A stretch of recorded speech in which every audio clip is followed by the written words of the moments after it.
And we are live. Welcome to the Political Orphans. My name is Nico Lagan, and I am your in-house conservative.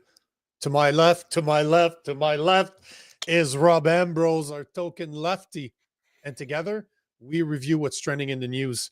Our goal is simple. We want to show you that it's possible for a lefty and a righty to not only get along, but to be able to have a conversation when we don't agree.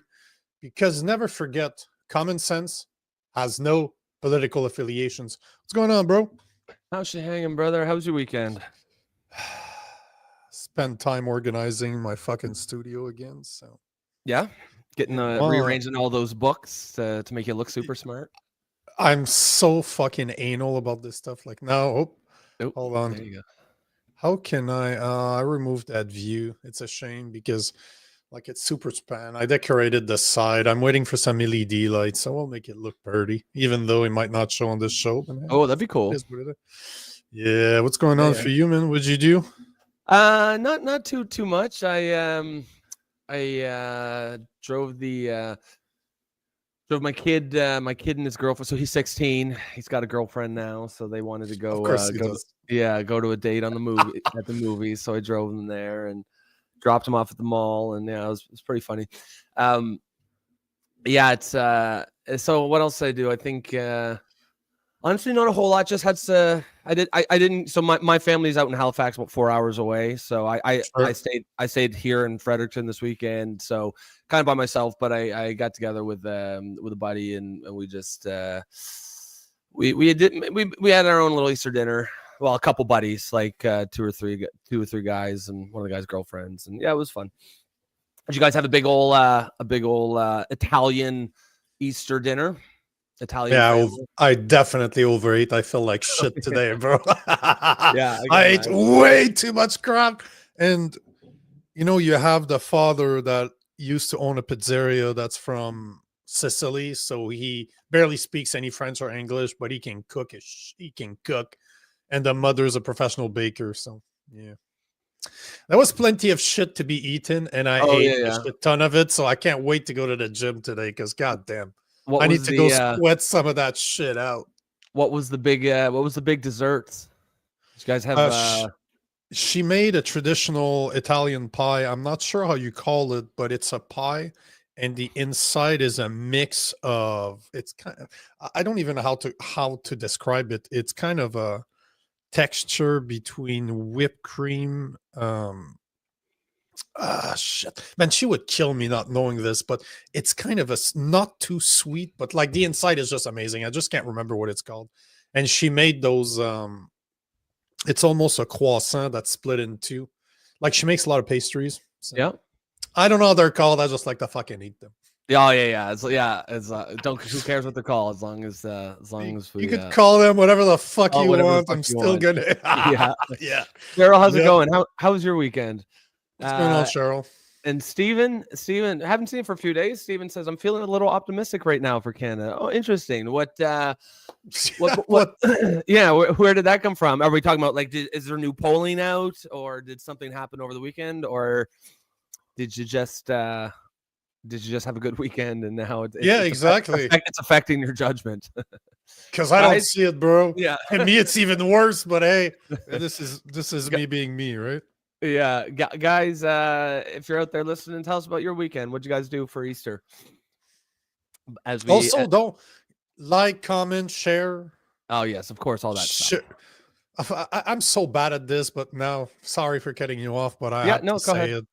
Make sure to like, make sure to comment, make sure to, if you're on Next, make sure to share this live. This helps us a lot. You have no idea how much it helps us. And yeah, I agree with Rob. 2 questions of the day, actually. What'd you guys do for Easter? Because as you can see, as you saw, the name of the show is Easter Weekend Gone Wrong. I was thinking about those old, when I came up with this title, I was thinking about, those old, like Gone Wild. Y'all girls Gone Wild? Videos? Canada Gone Wild? We're doing the country equivalent of, like, showing her titties. Show me your titties. Yeah, exactly. Yeah. But yeah, so Easter weekend gone wrong. You'll guys understand soon enough. If you follow me on Instagram, you know exactly where I'm going with this. But yeah, it's unlike Steven, I don't really like what I'm seeing. But hey man, share the good news, Steven. Maybe I am unaware of something great that happened that will boost my morale. But at the same time, bro, I don't worry about those things either. I'm not in a corner crying, so it's all good. Cheryl is saying that I was good. My stepdad started talking politics as soon as I got in for Easter yesterday. It was challenging. Yeah. That's true. Huh? That's one thing I can't do. That I'm not close to my immediate family, as in my mother, my sister. We don't talk. We're not on talking terms. So, Oh, and you, this so is one thing you don't even check in or anything. I do. They don't. I'll Oh, check really? in on my I check in on my mother's birthday every year, which is on Christmas. So I make sure to text her. I make sure to call her. Sorry, I don't even text her. I actually pick up the phone and I call her. But oh no, man, my sister and I, it's been 3 years, I think, since we've spoken. 3 years, almost 4. Was it about politics that you guys? She's a massive feminist, so Okay. yeah. Oh yeah. Well, And the thing is that you know what? I'm a troll, right? I'm a troll in real life. yeah, of If course. you, my sister loves to press my buttons, and she thinks that she's good at it, but I'm like 10 times better than her, and I've heard it all. Doing what I do every day, I've heard it all. I've heard all the comments possible. And yeah, I'm just good at trolling people. And if you go down that route and you're not going to let it go, I'm just going to make you, I'll piss you off on purpose just to fuck with you. Like I wouldn't do that to anybody else than my sister, but it's my sister. So yeah, I don't know. I'm probably to blame for our relationship not going well, but hey.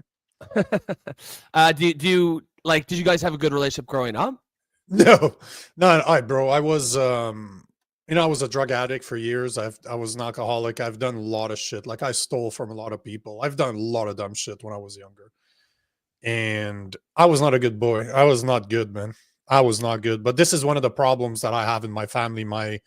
Although I've been clean, went back to school, changed my whole life 20 years ago. Mm-hmm. My mom, my sister still sees me like that 15-year-old fuck up, and that image of me has never changed. Yeah. So there's nothing much I can do about that, right? So yeah, I mean, no, I feel like you do have to leave space for a redemption story. Hopefully, someday maybe they'll get over it, or they'll see things in a different light.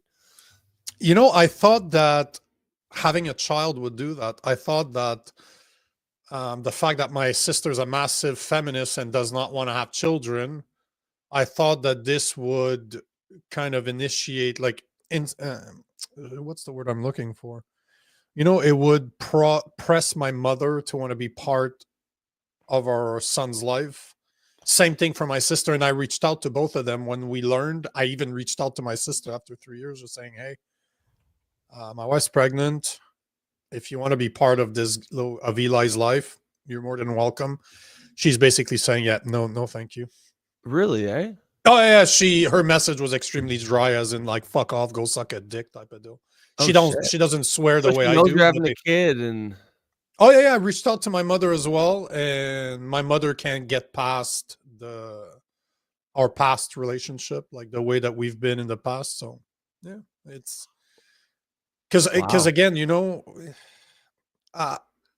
story you told there, man, I did not think we'd be talking about this morning. Yeah, no, go ahead. Unless you don't want to talk about it. Oh, I've mentioned this on podcasts before. This to me is just common knowledge, but you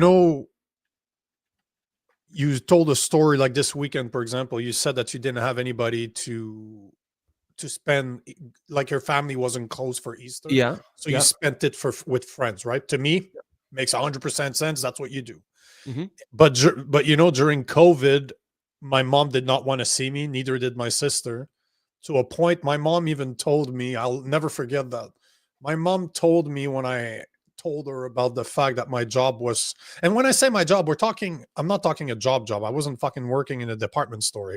I was making hundreds of thousands of dollars as an engineer, as a sales engineer. So I told my mom that they wanted to can me because I wouldn't take the vaccine. And she's like, yeah, well, you deserve to lose your job. So, that's the type of relationship that I had. And she refused to see me during the 3 years of COVID. So I did pretty much what you're mentioning right now, where I did organize. I would have buddies of mine that were in a similar situation as me, that they didn't have any family to see. They came to my house, and that's what we did. Like, we celebrated together. So I fully understand where you're coming from. But yeah, so this is the type of relationship that I have, and it is what it is. I can't control that. But at the end of the day, as a Christian, I still pray for them multiple times a day. Every time I pray for my sister, I pray for my mother. And I still pray that one day they're going to want to be part of our kid's life, because this is the first one. But if it's up to us, it's not going to be the last. And I would never close that door, right? Even my mother could call me tomorrow and say, I'd like to be part of his life. Now, do I trust her alone with my kid? No, never going to happen. You're never going to be unsupervised with my kids. I don't believe you don't have the same values as I do, and I don't want you to be teaching that shit to my kids. So it's not going to happen. But I would go out of my way to make sure that she could spend time with them, that she could meet them at least, if she chooses to. Yeah, I mean, it's tough. It's really tough with family. I do feel like kids do, once the baby's born, I don't know, sometimes things change. I don't know if that will be the case in yours. Hopefully it does. But yeah, it's tough. It's tough to have. See, my family's kind of divided politically, but we don't talk about it. We just, and also I'm not, I don't think the divide is quite as big as in your family. Like from you to like an extreme feminist, probably not quite as big, but just for the sake of like the peace at the dinner table. But that's the thing, right? What's interesting is that in my wife's family, they're very leftist too, but they don't hold it against me to not be. Do you know what I'm saying? Like, we're still capable of having a conversation and disagreeing, and it never goes over that. It's just like, it is what it is. We don't agree. And one of my aunt is like that too. Like, in my father's family, the only aunt I speak to is also like that. It's interesting how some people are so cemented in their way of thinking that there's nothing you can tell them. There's nothing you can do. So there's nothing I can do to change their mind, no matter how much I've changed since then. They will never see the difference, and their mentality when it comes to politics will never change either. They will probably always be like that, because they both work. All my family outside of me has worked for the government. My sister works for the government, so does my mother, and they're very indoctrinated into the government type of working. Right? They wouldn't make it in the private sector. I've told them that they wouldn't. Oh no, they're fucking government worker. I'm sorry if there's government workers on this podcast right now, but most of them, and I'm not saying it's true for all of them, there's always good workers everywhere you go, obviously. But most of them would have their salary in the private sector. So yeah, of course. I mean, of course, not every government worker is useless. I feel like just government work in general tends to make people sort of useless. Like they may have been great when they went into it. It's just the nature of it. It's just the nature of it, right? It's low. Like, there's just not that much work. There's a lot of like kind of downtime, but you have to make it seem like you're working. Like, lots of. Yeah. I used to date a girl who was there. Like, every Friday they're off at like fucking. Now, she didn't work at like the DMV, but she had an office job with the government. But they were home. She was home every day at 3, and every Friday she'd be home at like 11. I'm like, why are you home? Like, aren't you working? She's like, yeah, there's nothing to do. But don't worry, because it's not like it's our money that they're spending. Yeah, exactly. Wait here for a second. But that's the thing, right? This is why I have such contempt for government workers and the way that governments are ran as a whole, because it's not their money. They don't have to produce money, so they get to spend it to invent money. Like, we're going to talk about Mr. Carney's promise that he made over the weekend, which is actually perfect introduction to what we will be talking about today. That's one of the subjects. We're going to give you an update on the Canadian election. We want to talk about Easter, and I'm happy that Rob wanted to talk about this, because as a Christian, this really drives me nuts. But at the same time, you don't need to be a Christian to understand where I'm coming from. Oh yeah. Well, it's not even like it's about general fairness. Right? Yeah, it's about general fairness. Yeah. Okay, so let's take a couple of these comments because we got a few come in as we were talking there.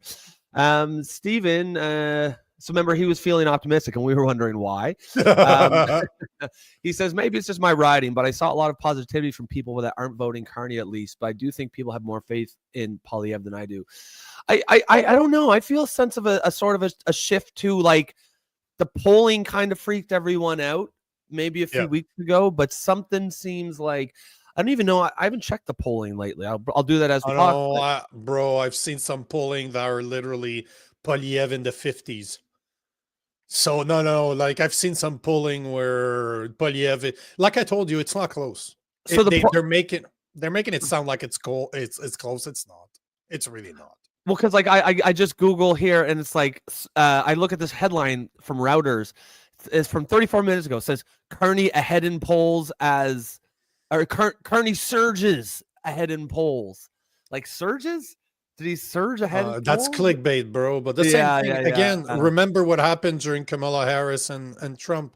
They made us believe that it was head to head the whole time, and yet when people went, no. So I the same thing is happening here. So it's I agree. And we've talked a little bit on the show about some reasons why that might be, and I think that there's actually some. Can you hear me? Oh, I can hear you now. Yeah, I froze for a second there. I'm good now. But yeah, some reasons why that might be. You know, and I think it really has nothing to do with politics. I think it's probably just to do with the behaviors of the younger generation. And it sounds silly, but literally most people 45 and younger, that's what I mean by the younger generation versus the boomers, don't answer their phones. I don't answer my phone if I don't recognize the number. I might check the message later, but I don't answer it. And if you're a pollster and no one answers the phone. Now I know my parents will answer every fucking phone call, right? Yeah. People like it's the culture. You grew up, the fucking phone answers. It rings, you answer it. And it could be something as simple as that. So that it might just skew whatever the older population believes. The polling might just skew that way because of something as simple as that. And right now the older generation is clearly going hard for the Liberals, so it's entirely possible that that's what's skewing polling. But I agree with Stephen here. But it's more than that though. Yeah.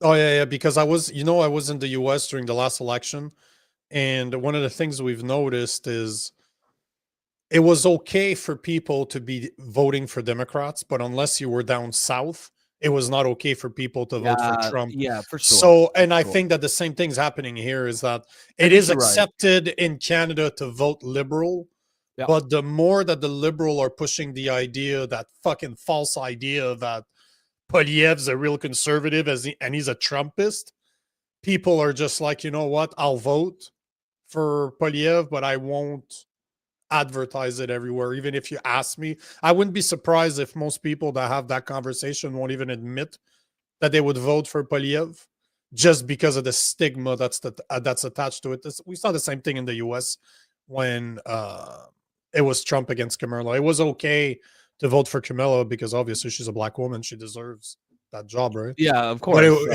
But you couldn't vote for the racist Donald Trump, right? Well, if you don't vote for a black woman, you're racist, right? Clearly. By default. Yeah, by default. It don't matter that she's a terrible candidate and has a fucking... You're so racist. Why do you hate women so much, Rob? Has a room temperature IQ and refuses to have, like, the second she's outside of any type of a highly scripted interview, she completely falls apart. All she does is revert to just laughing maniacally like the Joker or something. Yeah. Like, all she does is like throws her head back and laughs when she doesn't know what to say. And it's the same behavior as Hillary Clinton. Clinton did something. It looks evil. It looks like, and I honestly think it's probably something like, I'll even give her the benefit. Like, I agree with, I know it looks evil. I think it's probably that she's got no personality, so they hire people to tell her how to act. And these people will say something like, if you don't know what to do, just laugh. It makes you look approachable and friendly and fun. And it doesn't. It makes you look like an idiot. It makes you look like a supervillain, like you said, like, like, why are you laughing? Why there's no reason to laugh right now. and she just comes off bad. People don't like her. She just she's not but likable. of course, it's none of that. It's just that you're racist. If you don't vote for her, you're just racist. Obviously. Yeah. Sylvie's saying that some people never change, Nico. Yeah, unfortunately I agree with you. Prairie, good morning. What's going on, Prairie? Question of the day, because I believe that Mr. Doctor is answering it. So, question of the day for you guys: do you think that our tolerance in Canada has gone too far, and even in the US? Actually, you know what? Screw that. Let me rephrase that. Has our tolerance gone too far? That's the question I have for you guys today, or we have for you guys today, considering what took place in Canada. But it's not just a Canadian thing. I think it's a North American thing. Even in Europe, it's a thing. It's a Western thing. It's Western society. So that's Europe, Yeah. North America, Australia, fucking, New Zealand. Like, it's this whole Western civilization, if you want to call it. It's the same.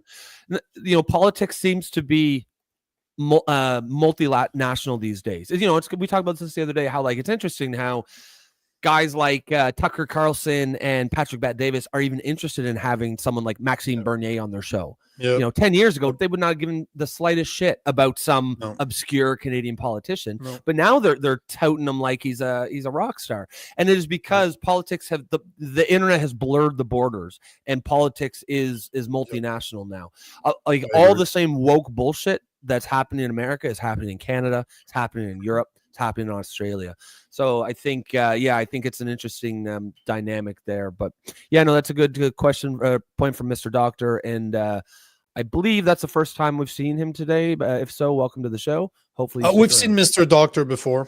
Are you sure though? Are you talking about Mr. Robot? Jesus! Mr. Robot, there's Mr. Doctor. Put a picture, people, so I can recognize their face. But he's saying that Palestinians have no respect for Canada's value or culture, and they need to go vote conservative. I wouldn't necessarily just say Palestinian, like a lot of immigrants don't care. But question for you, though, Mr. Robot, follow-up question. You say vote conservative. What in the conservative platform makes you believe that they're going to take care of this? Because Pierre Poilievre is saying that, unlike Carney wants to grow our population to 100 million by the end of this century. So by 2030, by 2100, he would like us to be 100 million Canadians. So he wants to add 60 million people, give or take, through immigration. And unless he changed this tune over the weekend, Pierre Poilievre wants about 250,000 people, new immigrant every year. So what makes you believe that conservatives are going to change what is going on right now? And I'll even add to that. I mean, I'm obviously more, as the resident lefty, I'm more probably liberal, small L liberal on immigration than you are, for sure. But I still have major concerns as well. I would be okay with a number like 250,000 if the last 4 to 5 years had not happened. But now what we've had, like, close to 1 million for several years in a row, and that's untenable. Like, it's nothing to do with like anything other than it's just taxing our infrastructure. It's like there's a reason why we have a housing crisis, because we keep importing bodies, but we're not replacing. We're not building nearly enough new houses to keep up with it. It's simple supply and demand. If you have much more demand because more bodies and very little supply, then housing prices are going to skyrocket. And that is why we discussed last week that it's a policy decision. These are policy decisions to keep the price of housing high. And they explicitly did it to protect the value of the people who already own houses. And that's a valid political decision. However, you can't be shocked when the younger people who are priced out of the market come up now and say, "Nah, bro, this ain't working for me," and vote you the fuck out. Mr. Robot, good to see you. Hope you're. But did you say good afternoon, everyone? Yeah, say my name and I appear. Yeah, he must have caught that. Yeah, that's awesome. Prairie is saying, "Oh boy, lots in my family are like that as well." So it's probably referring to what I was talking about earlier. Yeah, good morning, Carol. You're just tuning in. Nico was talking about his dysfunctional family dynamic and how they fight over politics. So I feel like Easter weekend is like the perfect time to fight about politics, right? Because as Oh wait, we'll take Perry's question here, and then I'll jump on to Stevens. Yeah. She says, go for it. One of my closest cousins told me she was on vax number 5.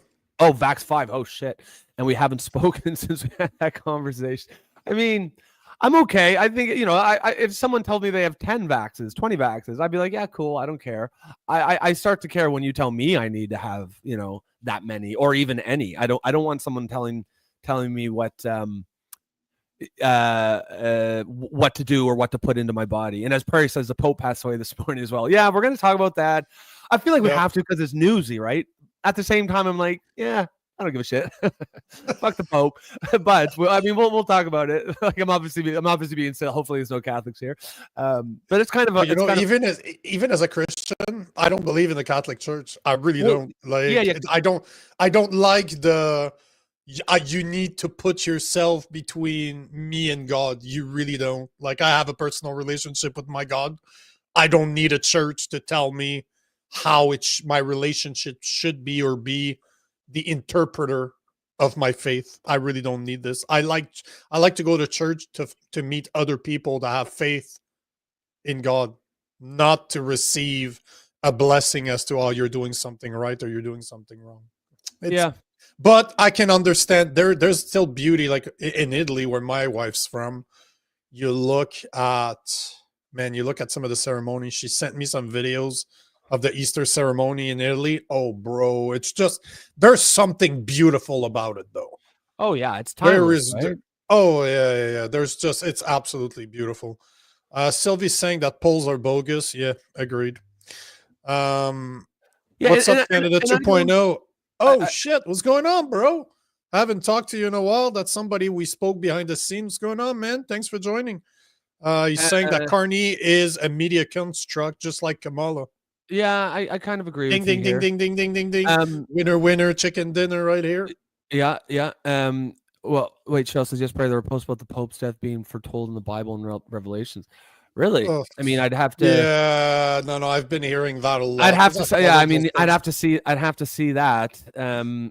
Yeah, but I mean, I like it. Like you said, I grew up quite religious. And we were Pentecostal, so we were also Protestant, which means we were not Catholic. Yeah. And my perception of Catholics growing up was always it's just so ritualistic and very formalized. Yep. And for some people, they love that, right? Some people love the ritual of the Catholic Church. Yep. They love the incantations and I think for others, that's not really as important part of the religion. It's more about, the ethic. I think of the Protestant ethic is more about it's your personal relationship with God and not, a list of do this, don't do that. And if you do all the things you're supposed to do and not do the things you're not supposed to do, and you go to mass and you do all the rituals and you say all the Hail Harry Marys, then you're going to get into heaven.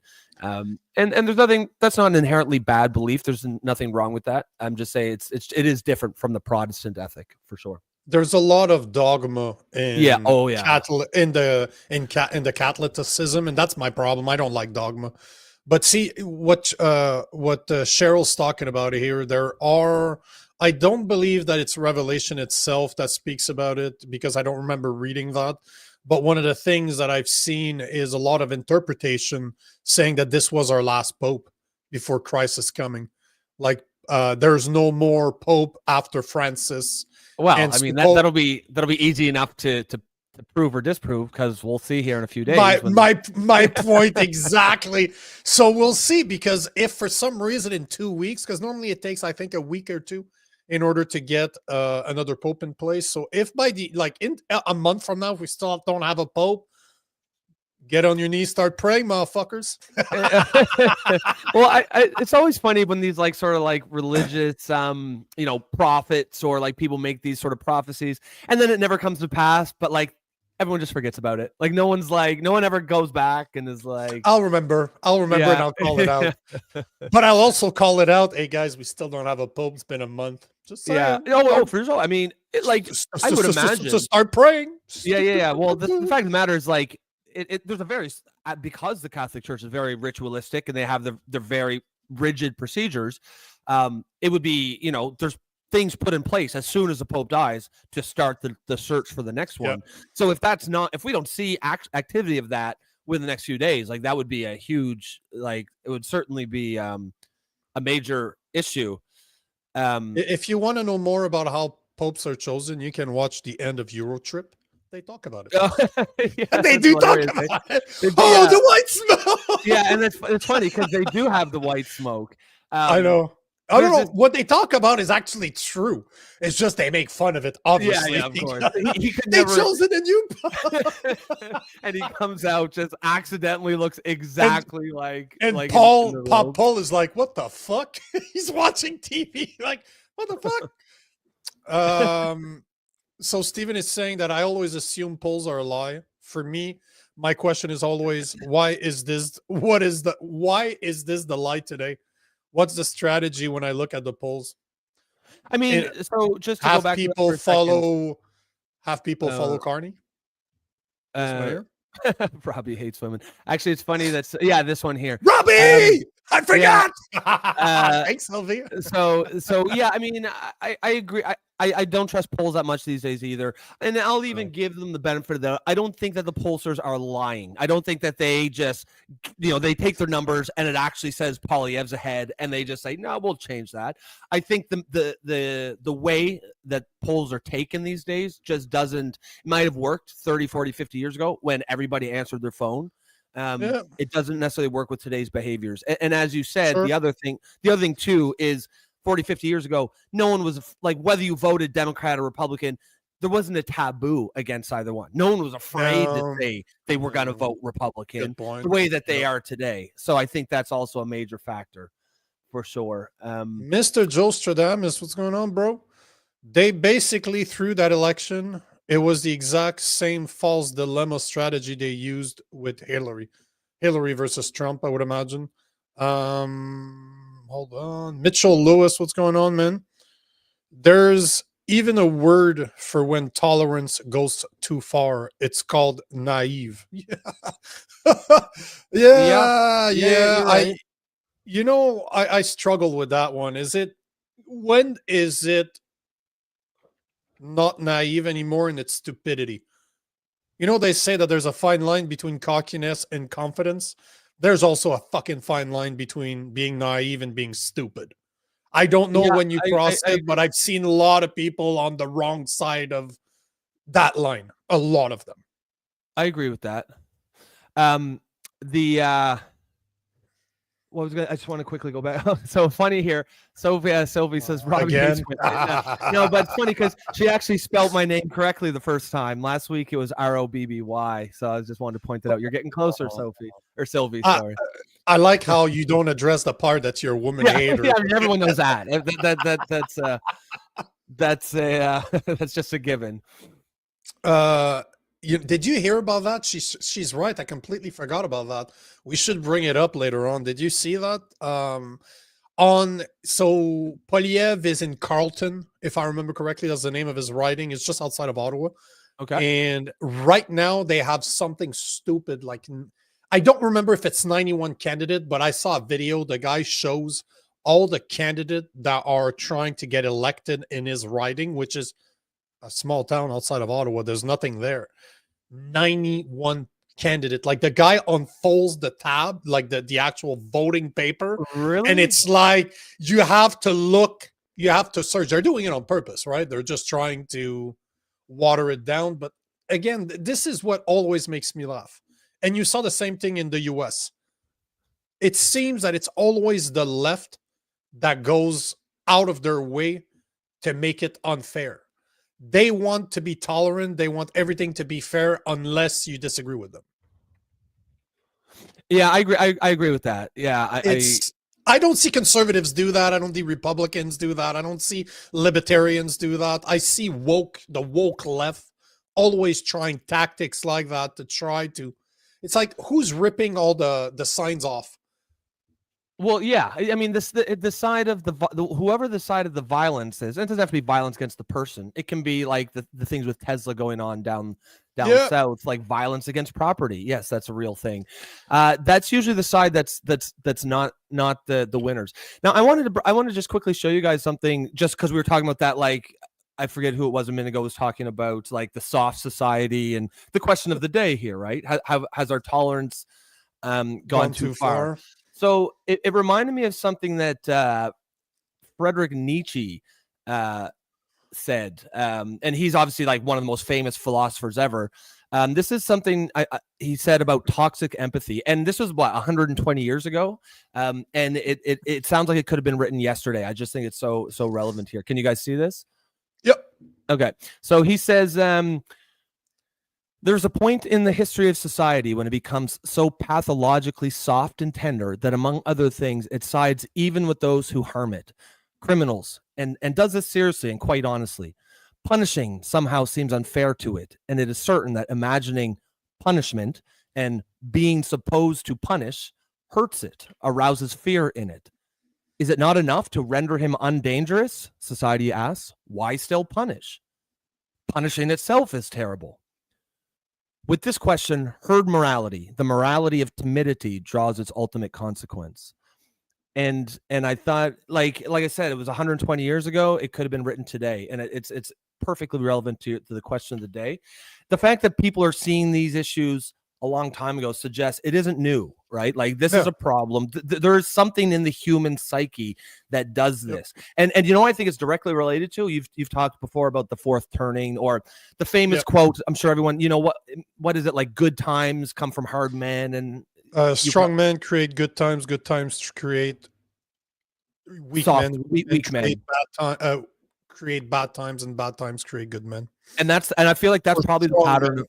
Yeah, and that's probably the pattern of the human race. And I think that's what Nietzsche's talking about there, is exactly what we're talking about here. And this is essentially, it feels like the consequence of the good society creating weak men, I think, is what we're seeing. This is to Prairie, I think it was Prairie that said that. The ballot? No, that's insane. That's the ballot in Pierre Poilievre's writing right now. It is, and we're talking about Ottawa Citizen, which is a very left-leaning journal or newspaper or website. It is estimated to be 38 inches long right now. 38 inches, so 30 centimeters. Almost the size of my penis? You know, I didn't say 2 inches. I 38 millimeters. So remember those? We used that in school. This is 12 inches. So you're looking at almost 3.5 of those. That's insane. Wow. It's absolutely. I don't understand. What's the point of it? Like, what is the point? Like, do they not see it like? Sorry, because you can barely find Pierre Poilievre on it. Oh, so you're saying there is a point to it. I see. Of course. The point is that Pierre Poilievre is going to be, he's under P, right? No matter which they start. Is it with the last name or the first name? He's going to be around here. Oh, yeah, that's crazy. He's right here. I think he's right here. So people oh, this is his writing. This is Poilievre's writing. That's what I'm saying. It's Carlton writing. And Carlton writing Canada. Let's just say population, just for sake of argument, right? What's the population? 124,000 people. There's 91 people. Yeah, sure. Cool story, bro. That's wild. Come on. You know exactly why they do it, right? Let's not lie to each other here. So here are the topics of the day. Hey, 38 minutes in, not bad. We want to talk about Easter. I want to show you a few videos. You tell me if it makes sense to you or not, but it's directly attached to the question of the day. Yep. Have you seen, I have a video for Pope Francis, and the reason why I'm going to show that video is just so you guys know, Pope Francis died within 24 hours of JD Vance visiting him. Is there a conspiracy? No, there's not. I'm just kidding. But somebody wrote that this morning. I was laughing my ass off. Like, has he been Epstein? I thought it was funny. Yeah, I just thought it was funny. Yeah. He's obviously it was sarcasm. Like, obviously it was sarcasm. You don't need to Epstein a dying man of 83, 84 years old. So just give him enough time. He's gonna pass away, right? He Epsteined himself for sure. Yeah, of course. I want to show you guys Trump's latest message. Like the message, I don't know if you saw the comment he posted on Truth Social on Easter, like yesterday. I'm like, bro, come on, like really? Was it bad? Really? Oh, tabarnak. Yes. Yeah. Of course it was. Of You know when course you it start was. swearing in your mother tongue. And obviously, we're going to talk about the election. Like we're going to talk about our update because we got a few things that we wanted to talk about. And for the conservatives out there, I want to show you guys a video from Pierre Poliev. And I want you guys to tell me what you think about this video. I posted that on Instagram. I'm getting hated on for even questioning Master Poliev on that one. But yeah, it's you'll see. It's very, very interesting how supposedly I'm need to stop and I'm steering the pot, and I'm probably going to get blamed for and that's just what your mother and sister said. No, but that's what's interesting, right? I get hated on each side. It doesn't matter that it's left or right. I always get hated from both sides. Maybe it's you. Whenever you look in the mirror, but it's definitely me because I call out everybody. I don't have. I don't represent the party. So guess what? If somebody says something I agree with, I don't care who they are. I will say that they're right. But if somebody says something that I don't like, I don't care who they are. I'm still going to call them out. So nobody likes me. But you know what? My wife does, I think. At least in my face. We like you here. And actually, as Penguin, thanks for reminding us, Penguin. Guys, remember, hit that like button and share the show if you like what you see here. We do this show. You see. If you like what you see, if you know what I mean. We do this show live because, as you can see, like really, we love interacting with you guys. That you guys are what gives this show energy. We tell the story all the time about how we had to do one interview once when it wasn't live because X was down that day, and it completely it didn't feel good. It didn't feel the same. It's you guys that make this show what it is. So please, if you like this, like and share. And Penguin. By the way, Cheryl, hold on. Oh Cheryl, yeah. You need to stop calling me Nicole. Oh, we're yeah. I've said this. I've told you this before. It's just on weekends. Stop just weekends. Monday. Yeah. Only when he only identifies as Nicole on weekends. So when I put my wig on. Yeah. It's beautiful. But that's why you're not even bald. You just shave your head so you can wear the wig. You leave the one day so that it's rough, so I can just put it on. It's like a strap on, bro. It's a head strap on. Penguin says here, I've said this for a long time. Liberals have no line in the sand. That's the difference between conservatives and libs. Completely agree. Like I'm a liberal, obviously, or have traditionally been my whole life, and I think that's one of the big problems is there's no mechanism within the left to ever say, have we gotten everything we've needed to do? Have we gone far enough? Just asking the question, right? If you say, have we gone far enough on civil rights? Have we done everything we need to do on gay rights? Just asking the question makes you racist, homophobic. That's actually a perfect comment for you. Nicole and Robbie, she's chirping us both equally. Yes, we do. Yeah. So Cheryl's saying I make her laugh. I don't know if she's laughing at me or with me, but I take it either way. Marino, oh my Nico. You want to get to the first video? Yeah. Did we? I just want to do one comment. Do we take this one from Mitchell Lewis yet?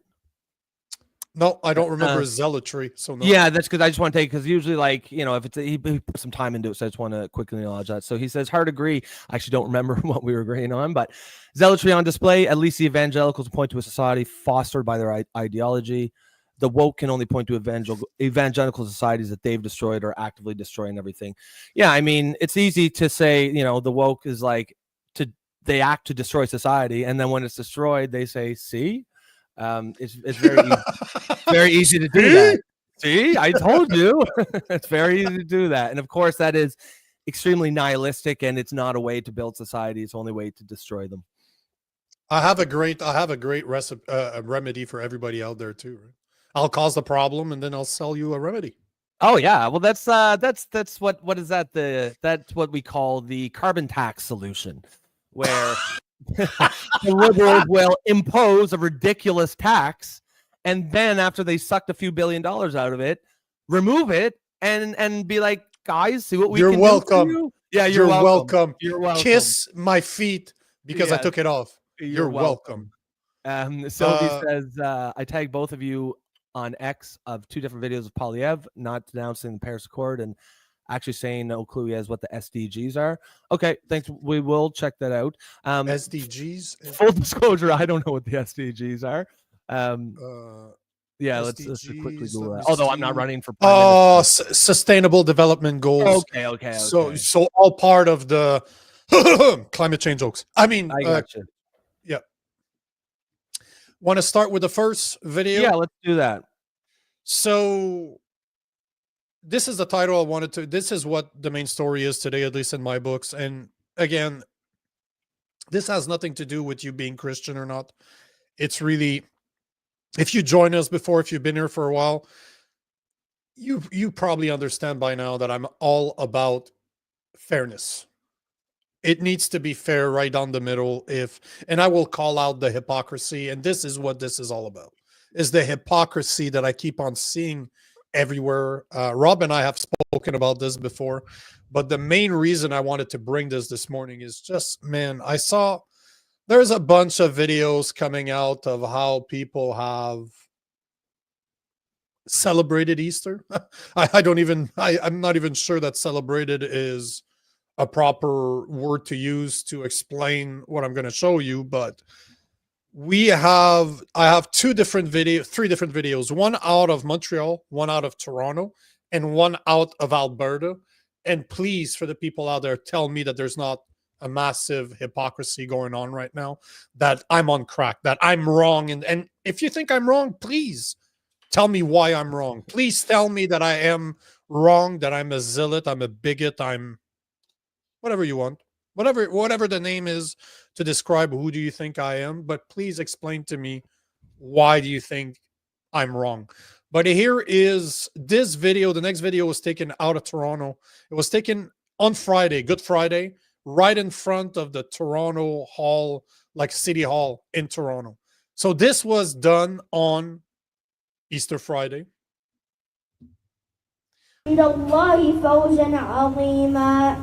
ويعذب المنافقين والمنافقات والمشركين والمشركات الظانين بالله ظن السوء عليهم دار. Okay, simple enough, right? Not the first time we see this. Here's another one taken on Sunday. That's Easter Sunday, yesterday. That was taken in Montreal. And as you will see, not only are they blocking the whole street again, but they're protected by the police again. Allahu Akbar. Oh, this fucking drives me nuts, man. And I made sure that it was in Montreal. Everything. Allahu Look at Akbar. all the signs. I recognize the area. But yeah, so this is the middle of the street, protected by the police.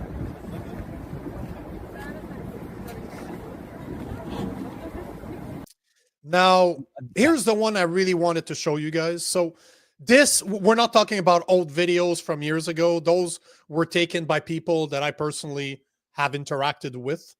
So we're talking about, the first one was Toronto. The second one was Montreal.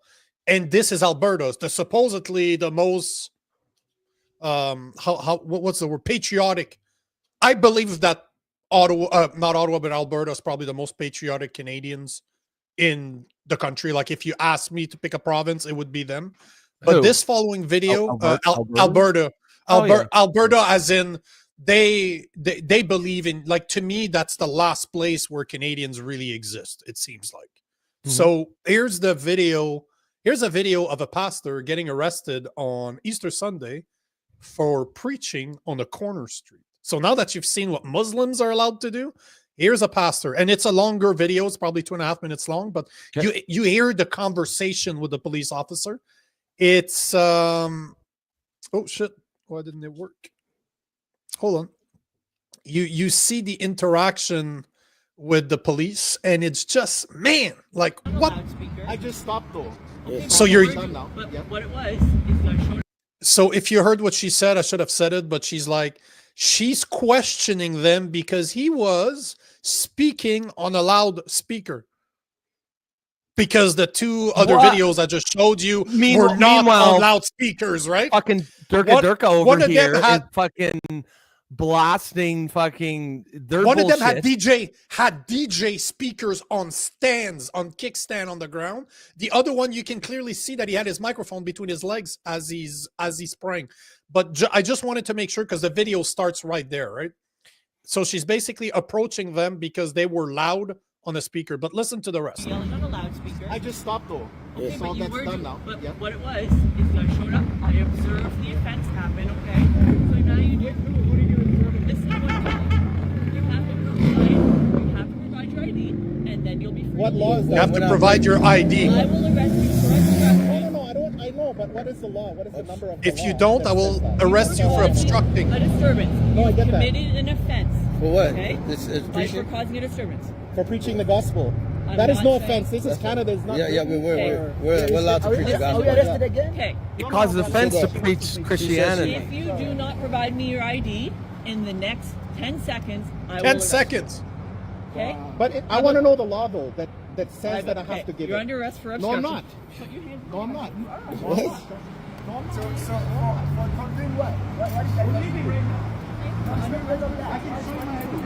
Infuriating.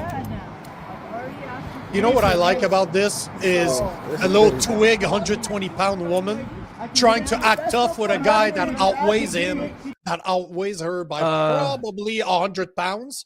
And you know, all I could think when I saw this video, all I could think of is if she would have grabbed me like this, like I'm probably close to his weight, but I'm not fat.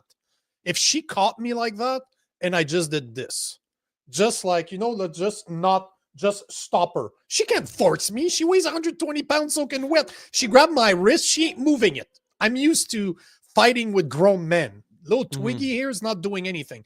But imagine if the guy just did this. At his weight, he just pulled back. He just did this. That's assault on the police officer. If he literally took, it is. and we all know that she wouldn't have been able to resist, right? If she was holding.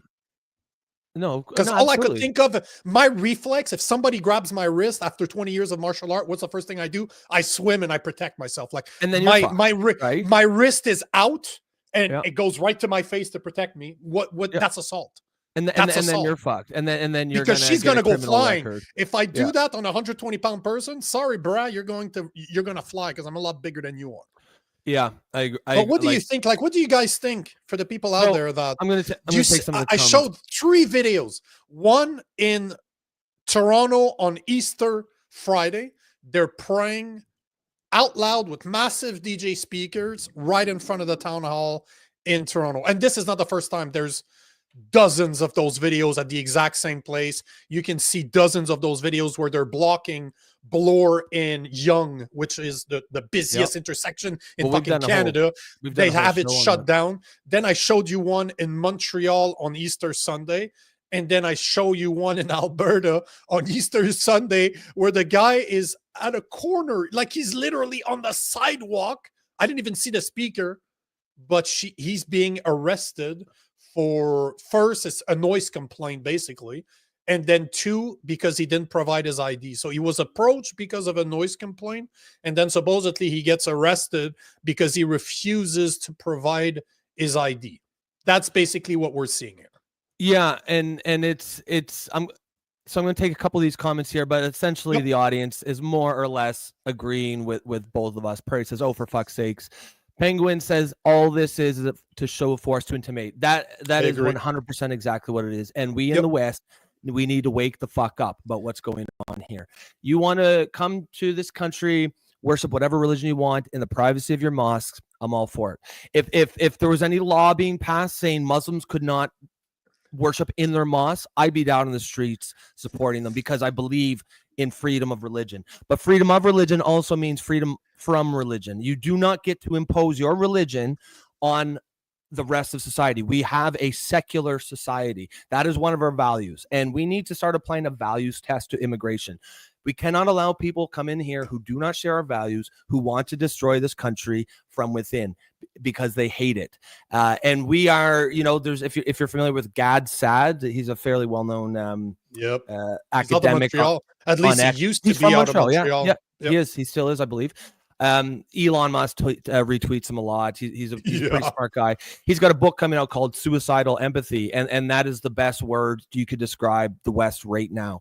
Suicidal empathy, and that's essentially what the question of the day is. That's essentially what that Friedrich Nietzsche piece that we showed earlier. It's all comes back to the same concept. We're so fucking open-minded, our brains fell out.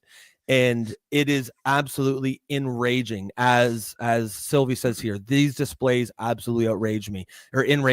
And you're right, and they should, and they fucking should. And there's nothing wrong with saying that that's a problem. If you're on the left like me, you'll be branded as a heretic. You'll be called racist. But that's because the left, and this is one of the main things that I have against it, is obsessed with identity politics.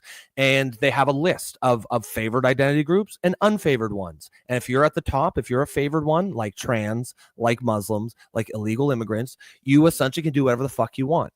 If you are at the bottom, like white people, like men, like Christians, these are unfavored identity groups. Essentially, wokeism is a self-hating worldview. Everything that they hate is what comes from the West. Christianity, we're based on Christian values. We are fundamental. Most of the West is full of white people. They hate those things because they. Now, if the West was Muslim and the West was, brown, then and wokeism still came up in the West, they would hate those things. They would hate Muslims. It's about self-hate. And we can't be afraid to call this out when we see it. Prairie says, what? I mean, yeah. And actually, I'm just going to add to one more video to this I just found on X, which is just the same thing, just to show it. We're trying to show a pattern. Hold on. Hold on, because you're still showing mine. Oh, okay. Yeah. Can you see this? Remove it and do it again. Like put it again. All right. It's essentially it shows them arresting Christians for praying while, of course, allowing the Muslims to this. It actually has a split screen. It's only 45 seconds. So. I know this guy actually. That's Derek Reimer. I've had him on my podcast before. Oh, really? Yeah, he's a pastor out of Edmonton, Alberta. He's about $100,000 in the hole right now. Because for this. Oh, he's the abortion clinic guy, right? He's the guy that I showed a video like he's getting pushed out of no, he's not abortion clinic. He actually he preaches outside of libraries that have those drag queen hours. Oh, that's right. You're right. And I know I've spoken to him. Yeah. He preaches the gospel, has been arrested multiple times. This is, as much as I'm not a fan of Rebel News, I will give them credit that they have paid for most of his legal battles. Supposedly, that's what he told me on my podcast, that they gave him a lot of money to cover those fees. And if I'm not mistaken, you're talking like close to $100,000 in legal fees up to now. Yeah.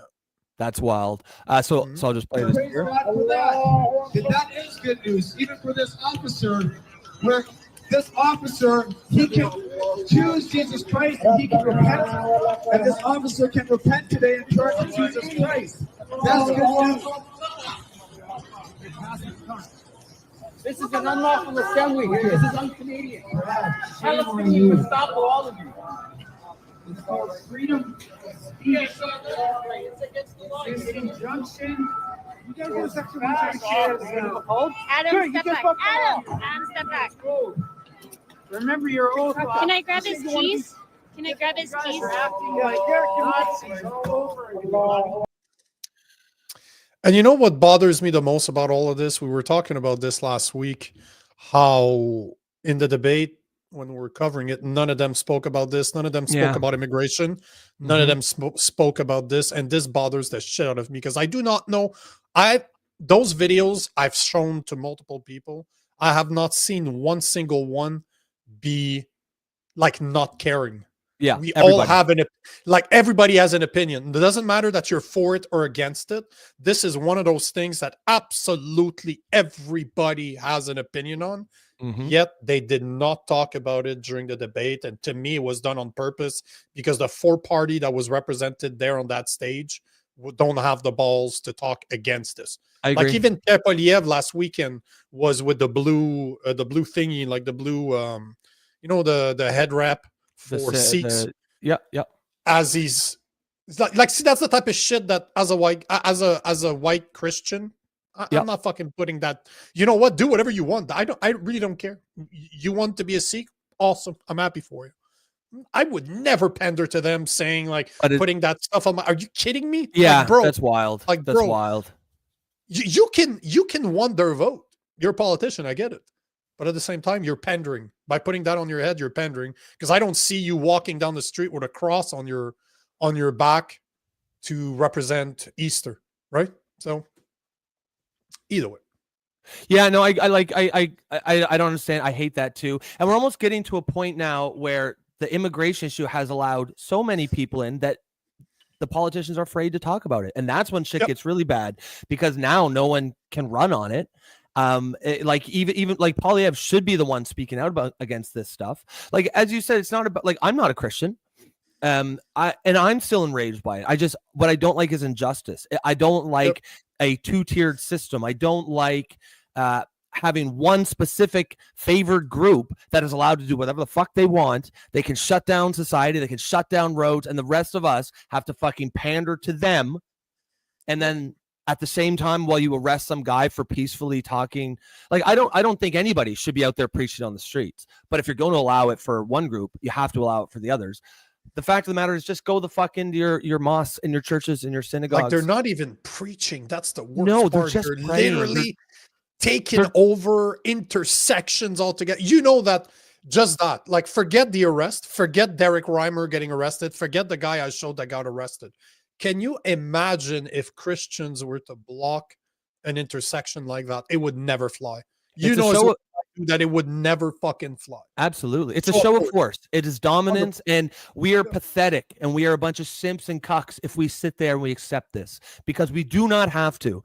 And again, Penguin agrees here. He says, we have had a two-tier justice system since COVID.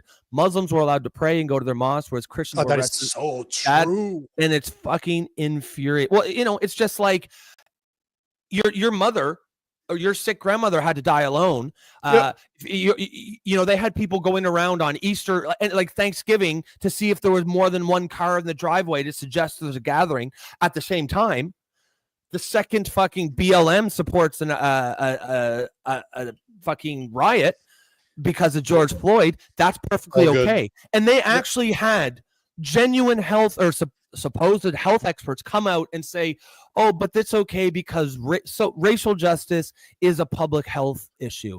Like, shut the fuck up. If but COVID doesn't attack racists. Yeah, like, if you're not it only attacks people like me that are racist. If you're not racist, no problem. You'll never get it. That's okay. And then they want us to take them seriously. Listen, it's either a deadly serious pandemic or it is not. And if you're going to make excuses for like favored identity groups, do whatever the fuck they want, all you're telling us is it is not deadly serious. And then people are going to get upset, and that's when the truckers come in and they do their thing and they get shut the fuck down and they get their bank accounts frozen. It's I mean, listen, if you can't see that there's a problem in Canada right now, like, and I don't, like, obviously me and Nico, if you watch the show, we don't feel exactly the same way. Nico thinks it's like we're fucked, and Nico thinks it's existential threat. I don't think it's that. I don't think the country is fucked. I think we're going down a wrong path. I think we're on our way there. Regardless, we need to wake the fuck up. Wherever you sit on the spectrum, something's gone wrong, and we need to start talking about it. The fact that we have an election right now where none of the parties, the main parties, are talking about it, just shows to me, not only are they not talking about it, but they're pandering to them. It's showing me that we're so far down that path that even if we wanted to do something, it's not going to be peaceful. No, I agree. What's the solution, right? And this is something that I think about all the time as a Christian. What's my solution here? Exposing it? Sure, I can talk about it. I can show it. I can show how it's unfair, especially considering that we want to label ourselves as being tolerant. Clearly, we're just tolerant to the people we want to pander to, but people like me, people don't care about what happens to my values, right? It doesn't matter. But at the same time, if I just talk about it, nothing changes. If I take action, this is where it gets dangerous. Like just talking about it on the side of the street with a microphone can get you arrested now. And this is not the first time I see this. This has happened all over Canada. It's not just in Alberta. Mm-hmm. So what's the solution? Because I'm not supposed to be violent as a Christian. I'm not supposed to. Like if Jesus Christ could allow himself to be captured and tortured and put on a cross, if I'm supposed to be like him, I can't be violent. I cannot be violent. So what are my options? Because this is my point is I don't see this ever being dealt with in a calm manner because even our politicians don't have the balls to talk about it. Yeah. Nobody that is running for prime minister right now has the balls to address it. And the only person that should, in my opinion, Pat Poliev, because he calls himself a conservative, does not have the balls to do it. And a lot of people are telling me, oh, just wait till he's elected. No, bitch, please. If he doesn't have the balls to do it when he's running, what makes you believe that he's going to have the balls to do it? At least most politicians promise the world when they're running and do a tiny portion of what they said they would do when they're elected. If that's the case with Poliev, that he's promising a shit ton of stuff that he's never going to accomplish, what the fuck is he going to do as a PM? So I don't believe in this shit that, oh, you'll see once he's elected. Yeah, bro, please. Yeah. I agree. I think, I like you said, that pandering thing, I see a lot of it. I'll see videos from like in the UK, which is even worse in Canada, where like, I saw this crazy video. It was like a hostage video. It was like a local police chief and he had like 4 like big Muslim dudes behind him just standing looking super strict or super serious. And he was like, it was like a Ramadan video. It was like the police chief of police was like started the video with Salam Alaikum and then talking about how, happy Ramadan and how great, Islam is. And it was insane. And you see that shit all the time. Remember the podcast in Toronto? Yeah. The podcast in Toronto where the 2 police officers are Muslim on Toronto police headquarters in their uniform on a table with their emblem on it, talking about how October 7th was good, brought a lot of, what was the term? Reverts. No, not reverts. Yes, reverts. Yeah. Like, bro, you're a cop. The video down they took the video down because of the outrage, but no consequences, nothing. Happened. This is taxpayers' money. So nobody can convince me that this is not either organized, done on purpose, or completely ignored because they don't have the balls. They don't have the balls, it's not on purpose. I'm telling you that this is on purpose. This is the way I see it. Yeah. I mean, I'm getting there too. I think at the end of the day, what we in the West need to really understand is that for most, or at least a large number of Muslims, Islam is not just a religion, it's a political system. It's a political belief, and they believe it is their job to come to other countries and infiltrate the government and tear down and make us into Islamic republics. That is what they want to do. That is what Sharia law means. And if you ask most of them, they won't lie about this. They will tell you flat out, this is what they're doing. We showed videos on here of people, that guy that you talked about who was in downtown Toronto, and he was saying, yes, when there's enough of us, there's nothing you can fucking do. Sharia law will be here. Like, we need to listen to the long game. Yeah, we are playing the long game. We need to listen. They are not coming here to assimilate. They hate this. Most of them hate this country. And I'm not saying every single Muslim. I know moderate ones exist. However, the fact of the matter is the militant ones are the majority, and the militant ones are the ones, they keep the moderate ones in check. The moderate ones will not speak out. I used to date a Muslim girl. She was here going to school. We dated for 4 years during the pandemic. Her family, she's from Dubai. Her family was moderate, but she would never be able to speak out against this stuff because it's part of their culture. You would be a bad, like they're Muslims first, always. And then whatever else second, Canadian second or third or fourth. I just don't know what the solution is because you look at guys like, what's the name of the Tommy Robinson? If I'm not mistaken, I'll just Google it. He's in prison right now for talking against what's going on in the UK. The for rape saying, gang, the Pakistani basically rape gang. Saying what we're talking about right now, what you and I are talking about, he's in prison for that. For like 2 years. For the people out there that don't see a big problem with what's going on, you do realize that if a guy like Carney is put in place, Bill C-63 is going to come back. He's a big fan of the UK. He's a big fan of their system down there. And 6.3 is the hate speech bill, correct? Exactly. And that's a major problem. And a guy like you and I, problem. And you don't really talk against, you talk a tenth of where I go with my content. Yeah. But just with what you're saying, bro, as per Bill C-63, you'd be in massive trouble. Like you'd be facing a judge in a courthouse. You Oh, don't know. I 100%. And you're looking at, Bill C-63 or B-63 Bill C-63 was 20 up to 20 years in prison. Yeah. Like everything we talk about on this show will be criminalized. And that's really fucking scary. In the UK, it's already happening. People are not aware. If you're on X, you will see video after video after video of cops coming to people's houses and saying, oh, there's always 4 or 5 or 6 of them, like that many cops at 2 a.m. to say, we'd like you to please take your tweet down. Someone found it offensive. This is actually going on. And I think I should have got the video. The Prime Minister of the UK last week was bragging about how more than 400 people have been arrested for posts that they made online. 100 of them are in prison right now. And he's proud of that. That's insane. That's the fact, like, two-tier Kier over there in the UK. It's crazy what's going on over there. And it's, you want to hear even worse? You want to hear something even worse? What's There's that? an American girl that tried to get into the UK. She got arrested for posts that she made online. Obviously, they can't put her in prison, but I don't think she was able to go to the UK because of posts that she made. No, so she can't arrest. They can't arrest her because she's American. Yeah. But from what the story was saying, she could not enter the UK for posts that you've made online. Can you imagine? That's why. With the type of posts I've been doing, I've been posting 4, 5, 6, 7 times a day for the past 3-4 years. That's a pretty crazy thought, to be here in 2025, a Canadian, knowing you probably would not be allowed into the UK if you wanted to go. If you think about it, that's insane.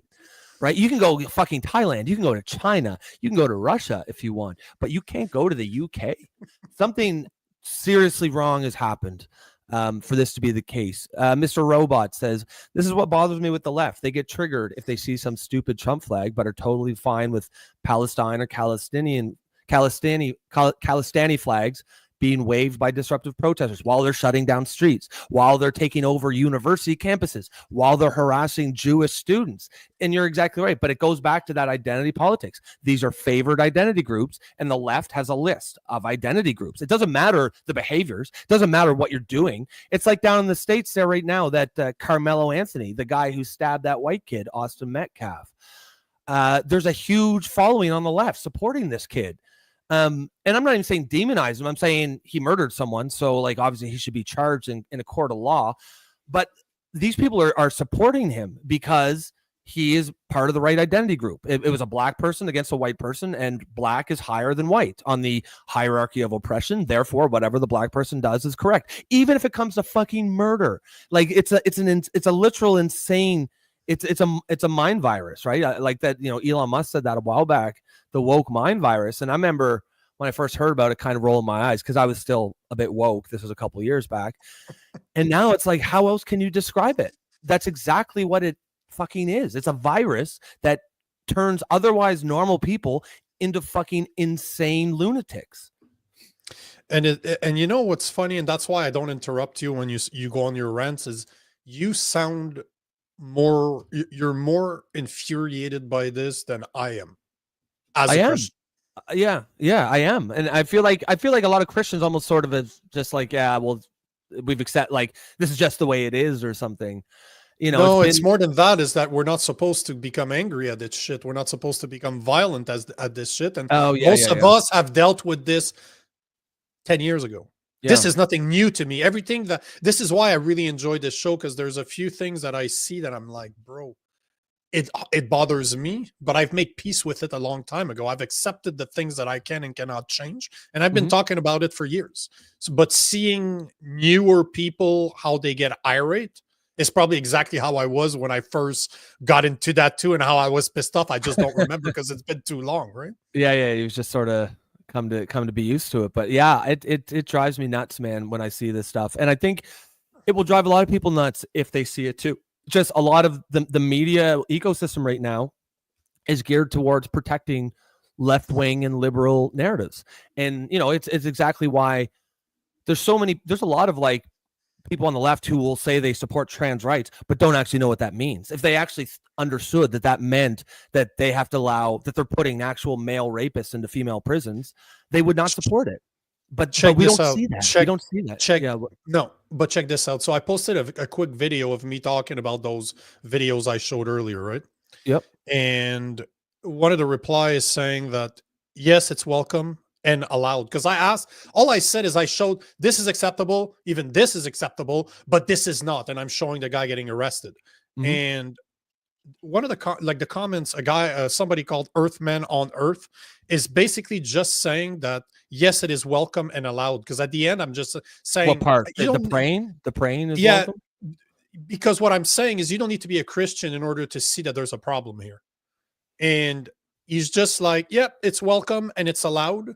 And it's basically he's assuming that all those Muslim prayers all had permits, which they don't need a permit. It's bullshit. We all know that. But even if they do, then don't give them the fucking permits. Like that's the problem with the government. Yeah. But I like to play devil's advocate. You know me, right? Yep. So all I said is, so you believe that Christian would be allowed to block busy intersections like this, even doing in busy cities like Montreal and Toronto if they had a permit? You honestly believe that they would give them the permit? And I went as far to say, what about immigrants integrating to the culture they are joining? Shouldn't they be assimilating to the host country instead of trying to change it to resemble the country they came from? The left doesn't think that. The left thinks it's racist. Yeah, if they applied for the permits that the Muslim did, yes, Canada's beautiful. So, but it won't be for any longer. It won't be beautiful any longer if we allow this shit. I don't understand. Oh, these people drive me fucking nuts. Hold on. It gets worse because I didn't answer back, right? I haven't answered yet. We've been on the show, but he's basically saying Canada's free to the individual to do what they want. Americans don't understand that freedom. You Americans don't understand that freedom. I love how they assume that because I'm pro freedom, I'm American. Well, they're sucks children, to you, man. bro. They're children. We are free to be who we are as long as we do it civilly. So blocking. That's not civil. Sorry, go ahead. No. It's just cut you off. Why would we want to force people to assimilate to a foreign culture? They bring a unique perspective and experience from their culture that makes our country even more beautiful due to the diversity and plethora of people. You don't need to travel the world to experience other culture. Our home welcomes them in, and we live together. It's awesome. Oh my God! Before you lose your shit, this I guarantee you is somebody that has never traveled the world. Just because they say you don't need to travel the world, guess what? Why do you think you travel the world? To see other cultures. You don't. Why would you see? This is always the thing that blows my mind when I see. No. If us in the West were to go to other cultures and try to change it, we would be racist. No. But right? What I don't understand is from people like that person. I don't know if it's a man or a woman, but I will imagine that it's a man. If I were to go somewhere else, like you said, change their culture, it wouldn't be okay. No. If I were to experience somebody else's culture and just admit that it's a beautiful culture, that they should change it, they should preserve it, because that's what makes them them, I'm racist. But you see guys like that our culture has completely changed to a point where our PMs, our prime minister, or the candidates are not only accepting that our culture is completely changing, but they're pandering to those cultures that never assimilate to the culture that they're joining. So what is the point of joining that culture if you're trying to make it the way it was at home? Why not just stay where you were and fix the problem there? But again, we've talked about this before. Why is it that those people don't immigrate to Saudi Arabia, where Sharia law is already in place? Why do you not go there? Why do you not go there instead of coming to Canada and coming to the US? If you don't have an answer to that question, but that's my point. And yet we're the ones that are racist for wanting to keep, like, I'm racist for saying that I want to keep my culture here. I want people, as a Christian, I don't want Muslims everyone to be else, blocking intersections. But you know what? I don't want Christians to be blocking intersections either. You don't need to. That's the difference. Like, you don't need to. Yeah. You don't need to do this. You have a church, you have a mosque, go there. What is stopping you? You don't see me on the side of the street blocking traffic just to tell you about my Savior, Jesus Christ. Why are they allowed to do it? Exactly right. And it boils down to everyone else is allowed to protect their culture except for us. Yeah. Everyone else is allowed to protect, be proud of where they're from, their history, their ethnicity, except for us. And it's infuriating. It's bullshit. It's a childlike worldview, what that guy's saying there. And it's only, I mean, yeah, that's just an idiot on the internet. Why it's making me upset is because that's the common belief on the left. That's what annoys the fucking shit out of me. But I see this every day, bro. Every day. And unfortunately, as I will show later, it's not just the left that's like that. The right is also becoming like that too. It's fucking, it is infuriating. Like it's such a childlike worldview. Does he not see? Like, yes, we do have something beautiful. That's why we need to protect it. He's talking about, we all have tolerance. Yes, but if we are so tolerant that we allow a group of extremely intolerant people to come to power and push their very narrow worldview and religion on the rest of us, we will not have the freedom to do the things that we want to do. Do they not know what the fuck Sharia law is? No, they don't. They don't want to hear it. They don't want to believe it either. Take a couple of these comments because we're backed up a little bit, and then we'll move on. Go for it. So Cheryl says, I agree with you, Rob. I'm not religious. However, I don't believe in favoring some groups and persecuting others. Basic fairness, right? That's the only way. We have a pluralistic society. We have a diverse society. You know, I don't like. I think it's stupid the way the left fetishizes diversity. They obsess about diversity. Diversity for the sake of diversity is stupid. However, it's just a fact. We do have a tolerant, diverse society. But the only way that can exist is if we do not favor any groups, and they are our leaders are destroying the country because they are allowing some groups to take power over the rest of us, and people are not going to sit around and accept that. Sylvie says, if you're a racist but sitting down, the virus shouldn't affect you, Nico. That's obviously a reference to the George Floyd BLM protests during COVID. 6 feet and below. Remember? Yeah, exactly. Right. So you're okay. You're okay, Robbie. You're okay, Robbie. Nice.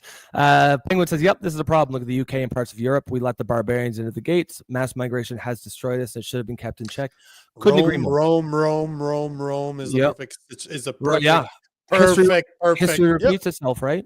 And if you, and that's an excellent example, because Rome essentially did that. They gave Roman citizenship to everybody, and then it lost what made it Rome.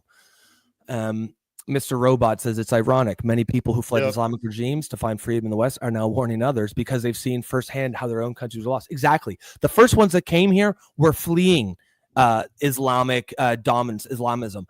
The majority after them are the ones they were fleeing from. The ones that first came here, they're saying they're sounding the fucking alarm. They're saying, no, you idiots. These are the people that we fled from. And they're over here like, no, we're cool. By the way, we're just going to Christian Lebanese. Lebanon. Christian Lebanese from the 90s that immigrated in massive amount here in Quebec, especially. Well, they will talk to you about that's who the people they ran from are now here praying in the streets. Yeah, absolutely, man. And it's like, open your fucking eyes, man.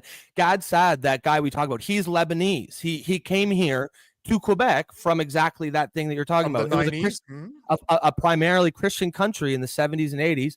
They were tolerant. They allowed. So the pattern is when Muslims are in a minority, they get along with everybody. They don't try to impose themselves. Once they slowly build up to a majority, all of a sudden that changes real fast. And they'll say, oh, no. Things are different now. And then they started slaughtering Christians. There was a civil war. And now Lebanon is a primarily Muslim country. And there's a lot of Lebanese Christians. Gadsad is one of them, but there's a lot of them, mostly in Quebec, as you said, who are saying, they're screaming at the top of their fucking lungs, we need to be careful. We need to open our eyes. I'd love to have him on. I have reached out to him in the past. He never got back to me. No. I would love to have that guy on the show to talk about him, because he's a university professor. At least he used to be. He's a brilliant man. Like, I follow him, very well spoken, very well written. Like, he makes extremely solid arguments. Oh, he's so smart, on. Man. I would love to have him in on. In fact, I always assumed he was out of our reach because he's out there. But I've had people with bigger audiences than him on my other podcasts. It's just a matter of reaching out. I'm gonna message him too. Just why not? It can't hurt if a bunch of us just drop in. What's the worst that's going to happen? You're not going to hear back from him. That's right. That's right. Martine says Canada has laws. The problem is that I think the enforcers are infiltrated and using the laws for their buzz. You're right. Toronto police being the perfect example of being able to have a podcast praising October 7th for bringing them in uniform. In uniform at the Toronto police. They didn't think like you're just. And that's the issue. It's not even that they said it. It's that they genuinely didn't think they needed to be careful. They didn't think they needed to say it because they're so convinced that they know that they have the power right now. Memorino says, I cannot stress enough how difficult life has become in my Southern Ontario stomping grounds. I was talking about this stuff 20 years ago. 20 years ago, they were calling people who talk about this stuff racist. They still are, to be honest. They still do, actually. They still do. Just look at, just go down Jason's comments, even relate. One of his last comments is, no, go all the way down. There's 3 comments from Jason, and I believe that one of them starts with racism. So racism, the inherent belief that one is superior or inferior based on one's race. The term is overused and blocks real dialogue. Agree on that for sure. Trayvon Martin was followed around by Zimmerman and shot by him and got acquitted via stand your ground. Carmelo Anthony was similar, except the person being followed and beat up had the knife. Well, no, Carmelo Anthony was in a place where he wasn't supposed to be. He was told to leave. And yeah, I mean, I have no. I'm not saying Austin Metcalf wasn't a dick to him. He probably was. You know how teenage boys are. That's not really the issue. But the point is, he was at a track meet in a tent that belonged to a different school, and yeah, the boys are going to butt heads. But he said Metcalf was pushing him out, and he said, "Touch me again, and you'll see what happens to you." And he stabbed him in the heart. Like that's not. You can't do that in a civilized society. Muslims are not a monolith. We have 2 billion Muslims on the planet. You don't think they are the majority? Stop lumping them all together. Okay, but sure, they're not a monolith, but there's enough of them that think it's okay. Listen, at the end of the day, the facts are the facts. If they're out there fucking shutting down again and again and again, shutting down public streets to pray, there's enough of them that are Islamist militants that it's a problem. I said it's not all of them, but it's enough that it's a fucking problem. The point is here is if you look at the Bible, if you look at the gospel, nowhere does Christ tell you to go invade other country and put them into submission, lie to them, and make them convert. Nowhere does it say that. I won't even go into the pedophilia that's part of the Quran. I'm not even going to touch that one. Muhammad's wife was 9 years old, right? Like that's just fact. So the thing is that if you start looking at the Quran, they encourage you to be violent. They encourage you to lie. They encourage you to use tactics in order to infiltrate and change other people into believers. And if they don't, there's consequences to it. You don't see that in Christianity. This is where when people are comparing the Bible to the Quran, they're not the same. We're not talking about the same thing at all. Outside of Jesus Christ is actually one of their prophets. For most people don't know that. And at the end of the day, one is violent, the other one is not. Sorry. And in the past, Christianity was somewhat similar. Like the Crusades were obviously about spreading Christianity by sword, and that's fine. But we're not talking about 600 or 800 years ago. We're talking about today. Today, Christianity, the culture of Christianity, is not about killing people who disagree with you, and Islam is. Not every single Muslim, of course, but enough of them behave that way and believe that it's their job, that it's a real problem. And it's enough of them that we need to have some very, very serious discussions about our immigration policies. I'm not saying Muslims shouldn't be allowed to move here. I'm saying we should apply a values test to every single. There should be questions. Do you agree? Do you agree that you do you understand you are coming to a secular nation and you are not allowed to force your religion? You are not allowed to shut down streets to pray. You are not allowed to impose your religion on the rest of society.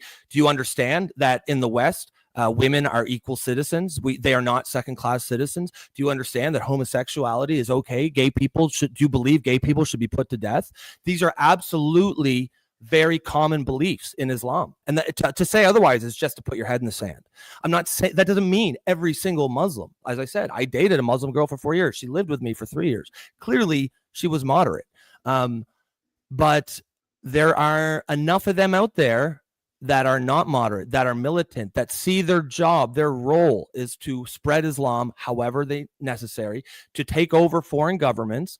And the fact of the matter is, like, there's enough of them out there that we need to start seriously asking these questions and having these conversations. It doesn't mean no one's talking about demonizing them. It's about not letting them in the fucking country if they're trying to destroy it.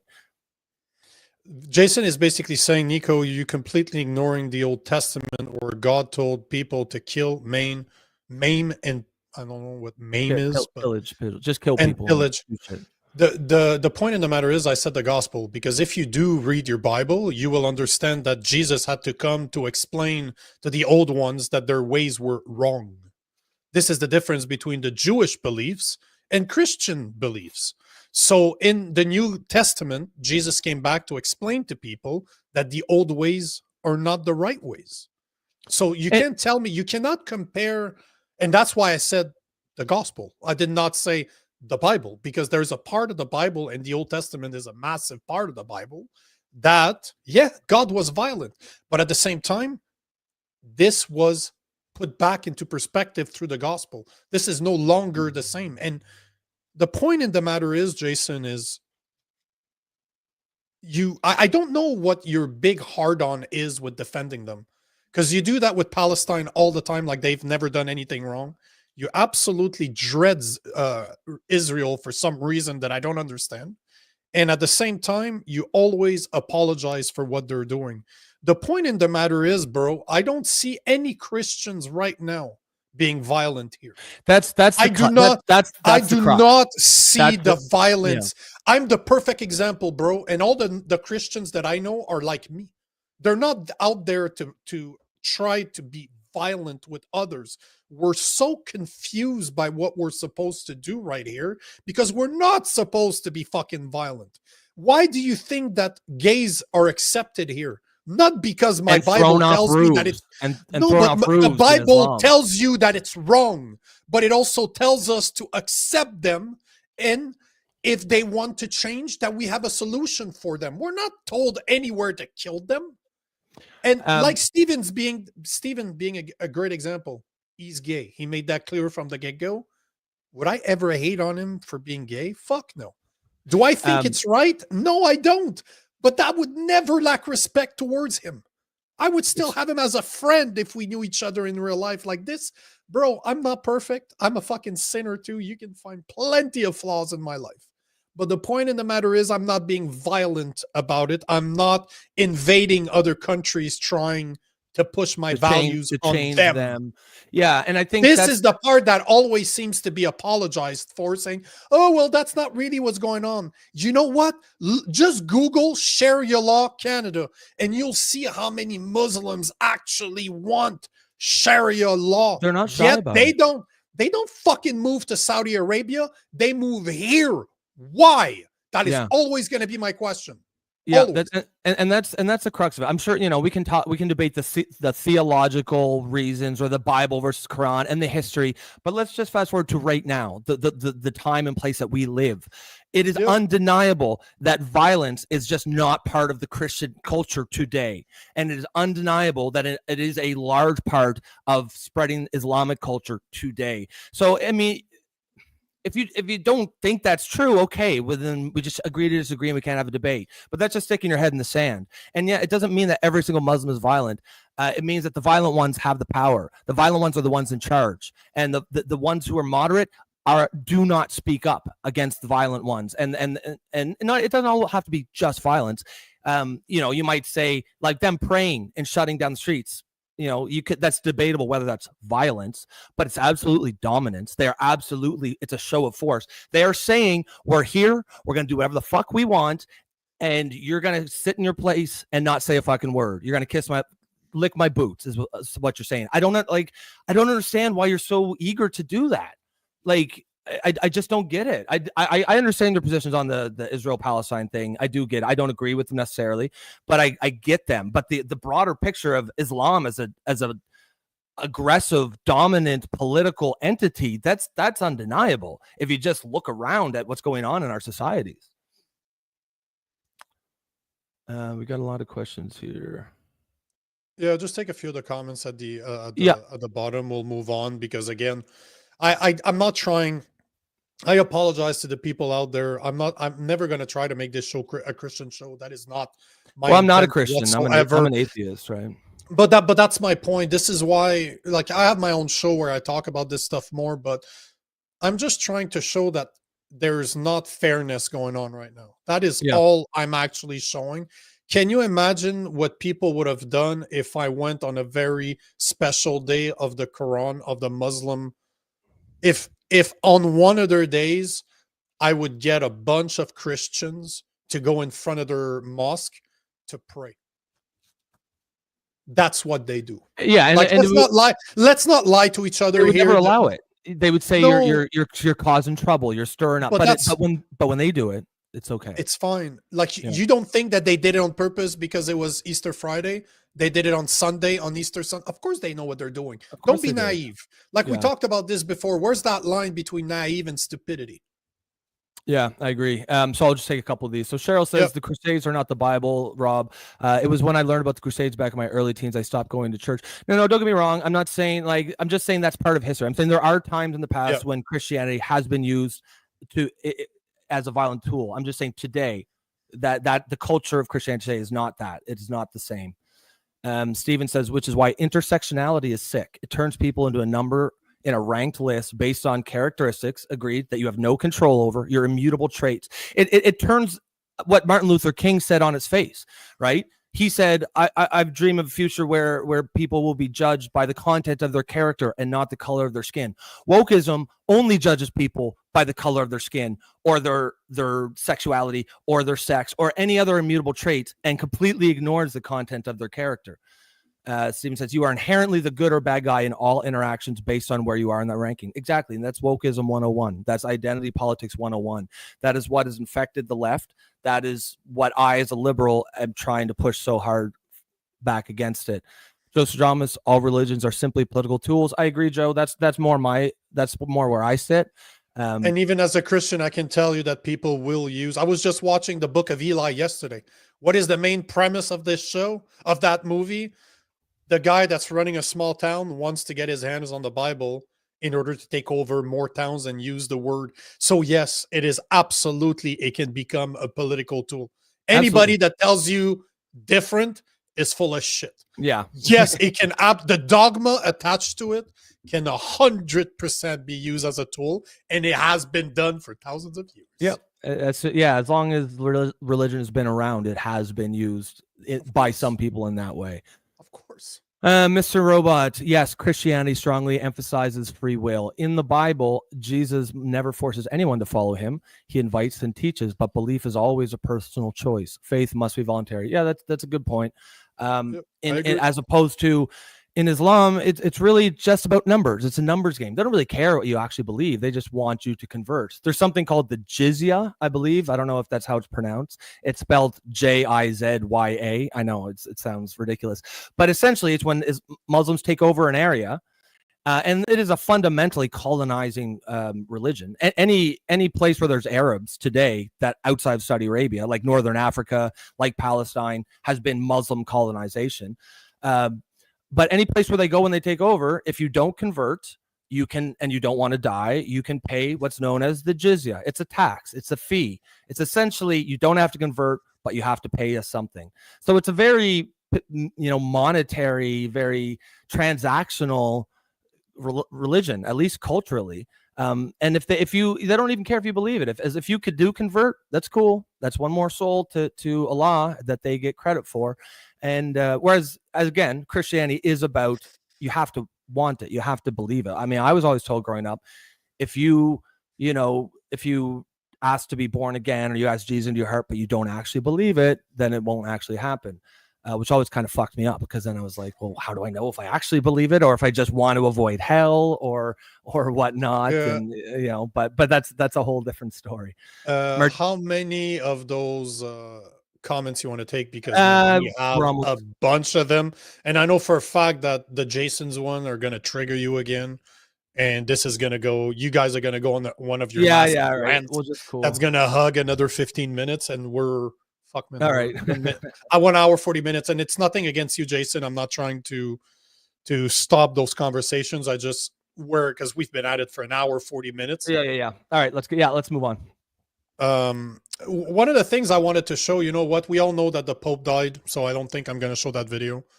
But one of the things I wanted to show the hypocrisy that I see on every fucking side, this being just another one. Here is do I see? Yeah, we see. You guys see this, right? I'm gonna read this because I think that the app is cutting a tiny portion at the bottom.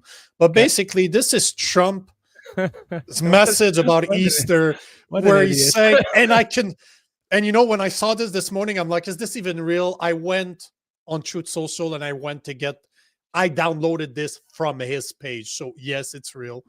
Happy Easter to all, including the radical left lunatics who are fighting and scheming so hard to bring murderers, drug lords, dangerous prisoners to the mental insane and known MS-13 gang members and wife beaters back to our country. Happy Easter also to the weak and ineffective judges and law enforcement officials who are allowing this sinister attack on our nation to continue. An attack so violent, I can see him in my head as he's talking and he's doing this, right? An attack so violent, yeah, that it will never be forgotten. Now he attacks Sleepy Joe. Sleepy Joe Biden purposely allowed millions of criminals to enter our country totally unvetted and unchecked through an open border policy that will go down in history as the single most calamitous act perpetrated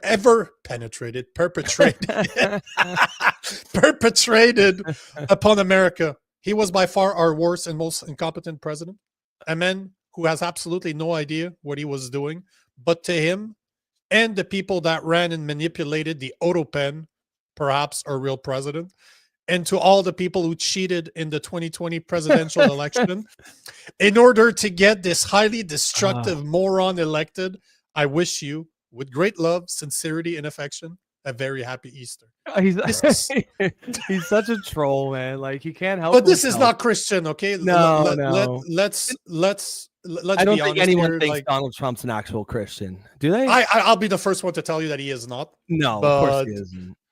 But he is a master troll. He could have said, man, he could have simply said to all the people that like me, that don't like me, happy Easter. Yeah, but no, he goes on a fucking rant. He's always got to make it about his personal grievances and whatnot. It's so funny. I'm just gonna quickly take this comment from Jason. He says, when the poly orphans gets where it has to go, the comment section is going to be impossible to navigate. You guys are doing something right. And he's just going back here to saying, you guys have a show to run. I respect that. When Nico, we're going to move on.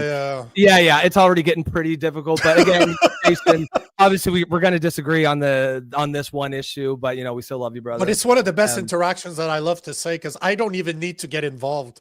I should take Jason's messages so that I can look at your face. Yeah, change as you're reading, like, motherfucker, again. Yeah, no, it's all love, brother. We have you ever seen the ice cream rhino? Because that is what I want to see from you. Hold on, have you ever seen that? No, let me see. Hold on. It's a skit, obviously. All right, but man, this skit is it's right here. This is the funniest. This is one of my favorite videos of all time. Yes, I'm extremely immature. If you didn't know, doesn't take me much to be amused, but this is what I see when you guys interact. The guy, you're the bald guy, and Jason is holding the ice cream. This is what I see when you guys are arguing. Hold on. Man, it's so stupid. Yeah, you gotta pull that down. There you go. You guys see this, right? Yep. Oh, hold on. Why is the volume off? Not a bad deal. Not a bad deal. Angry Rhino!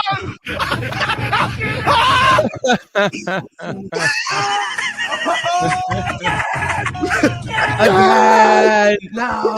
It's up in your head now. No, I know. No!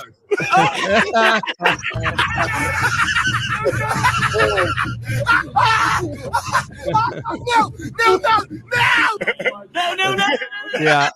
What? There's nothing in my hand, bro. Turns him into an angry rhino. So this is what I see between Jason and you. As soon as I see his comments, I'm like, there you go, angry rhino. Yeah, that's the ice cream on the head. Yep. No, it's too funny. But yeah, no, just back to what Trump is saying. Yeah, I mean, it's classic Trump, right? It's Trump being Trump. Yeah. He's a troll. And he's always got to make everything about his personal grievances. But I mean, at this point, it is what it is. Yeah, that it's again, Trump's not a Christian, let's be honest here, but he is a but he is, as you called him, and I called him so many times after that, he's a master troll. Yeah, he is a fucking master troll. He's one of the best at doing what he does. I wanted to talk, obviously we're going to talk about the election, so we have like 15 to 30 minutes left, depending how much we go. Could be 45. Let's see where it goes. But we got a few videos, and this is for the Canadians out there, and even the Americans that are following the show. I want to know what you think, because I got to move. I want you to talk about Carney first, since you're the liberal. Mm-hmm. I'll talk about something that Polyev said that fucking blows my gaskets. But if you want to start with a little update from Carney over the weekend about his spending. Yeah. So it turns out the Liberal platform came out, and it had the economic policy in it. So I was going to so first I'll play basically just a brief clip about it, and then we'll just go for it. I'll be right back. Yep. The new spending. The Liberals promised to roll out almost $130 billion in new spending. $130 billion in new spending. With the Liberal plan, which calls for $130 billion in new spending. And it features big spending, but no timeline to fully balance the budget. It certainly is a spend platform. The cost of all the new measures the Liberals are proposing add up to $130 billion over the price tag, $130 billion in new spending over 4 years, and an increased deficit up to $62.3 billion this fiscal year. Well, at almost $130 billion in new spending. And would see the country run deeper deficits for the next 4 years. Well, there are nothing but deficits in the 4-year forecast the Liberals have presented. There's no plan to balance the overall budget. The deficits in some ways get worse rather than better, and they're already pretty serious. They're offering voters a lot of goodies based on borrowed money. That the deficit spending is getting bigger, which frankly runs counter to some of Mark Carney's narrative about being a strong economic manager. It's an awfully liberal platform. It looks like they did a search and replace, took out every reference to a Justin Trudeau government, put in a Mark Carney government. But a lot of what we've heard in terms of how we pay for all these promises, all this spending, are things that we've heard before from Chrystia Freeland. It did seem incredibly similar to the ideals that we've heard for the past decade, but not a lot of action on them.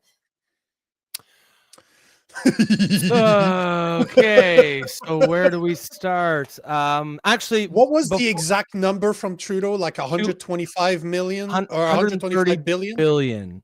Yeah, that was 130 billion in new spending with no plan to pay for it. And of course, we all know that means more taxes. And the budget will balance itself. Do not remember the famous will balance itself. And now they're just telling us, yeah, it's going to be year after year after year of deficit spending, which of course adds to the debt. It's all, I mean, and what is it being spent on? I didn't really dig too deep into it, but I didn't see anything that was like if you're going to tell me $130 billion on infrastructure, airports, highways, roads, pipelines, energy projects, but developing the Ring of Fire, okay, maybe, but it's just more liberal fucking slop. It's just more liberal nonsense. And, I'm going to, it kind of goes back to what I was saying, and what I've been saying on the show is that you can't, the last 10 years of liberal or Trudeau's leadership have been utterly horrible. I'm gonna, we got to keep bringing that fucking GDP chart up. You should have it printed and left on your back wall. Yeah, because I'm hoping, just in case someone sees it for the first time, I feel like it's really worth. Oh, here it is. Yeah, that's the one. Yeah. So again, as we see here, we go back to 1995, Canada, the United States, lockstep. We are bang on. We're bang on, which makes sense because we're not seeing it, by the way. We're Oh. just seeing a tiny version of it. Oh, okay. Hold on. There should go. You should definitely download it if you haven't already. Oh, fuck's sakes. Can you see this? Nope. Hold on. You're not sharing. No, I'm not sharing my screen yet, am I? Hold on. Oh, third time's a charm. I got it now. I can't. Yeah, there we go. So as we see here, we have. Bravo. Yeah, finally, third time's a charm. We've got 1995, our economy lockstep in America, which makes sense because we have a very similar economy. We go down here in 2007 when that big crisis happened, and then Trudeau gets elected right here, and then we diverge. And if you look where we are right now, is essentially exactly where we are. I think it's 1% growth, while the United States has gone on for like 30 or 40% growth, and the rest of the world's gone on. You cannot reward that kind of incompetence. And the only scenario where you maybe could is if you said, okay, Carney's going to come in and do something completely different. But he isn't. He's doing the exact same thing. And there's one more clip I'm going to play here about. But before you do, because you yeah. showed that GDP, one thing that most people don't think about when they look at this is that our dollar has lost 33% of its value. What used to cost $1 in 2015, right where you saw Trudeau get elected, is now costing $1.33. So not only did our GDP not grow since 2015, while the Americans gained, I think it was 19 to 20%. Yep. Our money, our inflation has been more than 33% over the past fucking 10 years. Absolutely insane. You Absolutely insane. It's insane. You cannot reward that. And it's just a 12-second clip here. I'm going to show it's them talking. It's actually like your last sexual performance. Yeah, 12 seconds. I mean, if I'm lucky, I can get 12 seconds. And actually, Jesus! This interview, just those four women together. This is that's CBC right there. Yeah, and this was part of that little montage that we just had, but they don't actually say this part. That something jumped out at me when I watched this. Just listen. You know, the Liberal platform, frankly, that's something I will say that has been ready for several weeks now. Mona Fortier was the one who was working on this, and it was ready before Mark Carney even became Liberal leader. So, you know, he only had to tweak a couple of things. You know, the Liberal platform, frankly, that's something I will say that has been ready for several weeks. So it's the same fucking thing as Trudeau. Exactly. That's what I was pointing out. As she said, it was ready before Carney came in. It's the same fucking platform. So all this talk of like, oh, he's a financial wizard, he's an economic genius. It don't matter because he's not doing anything different. It's literally the same fucking platform.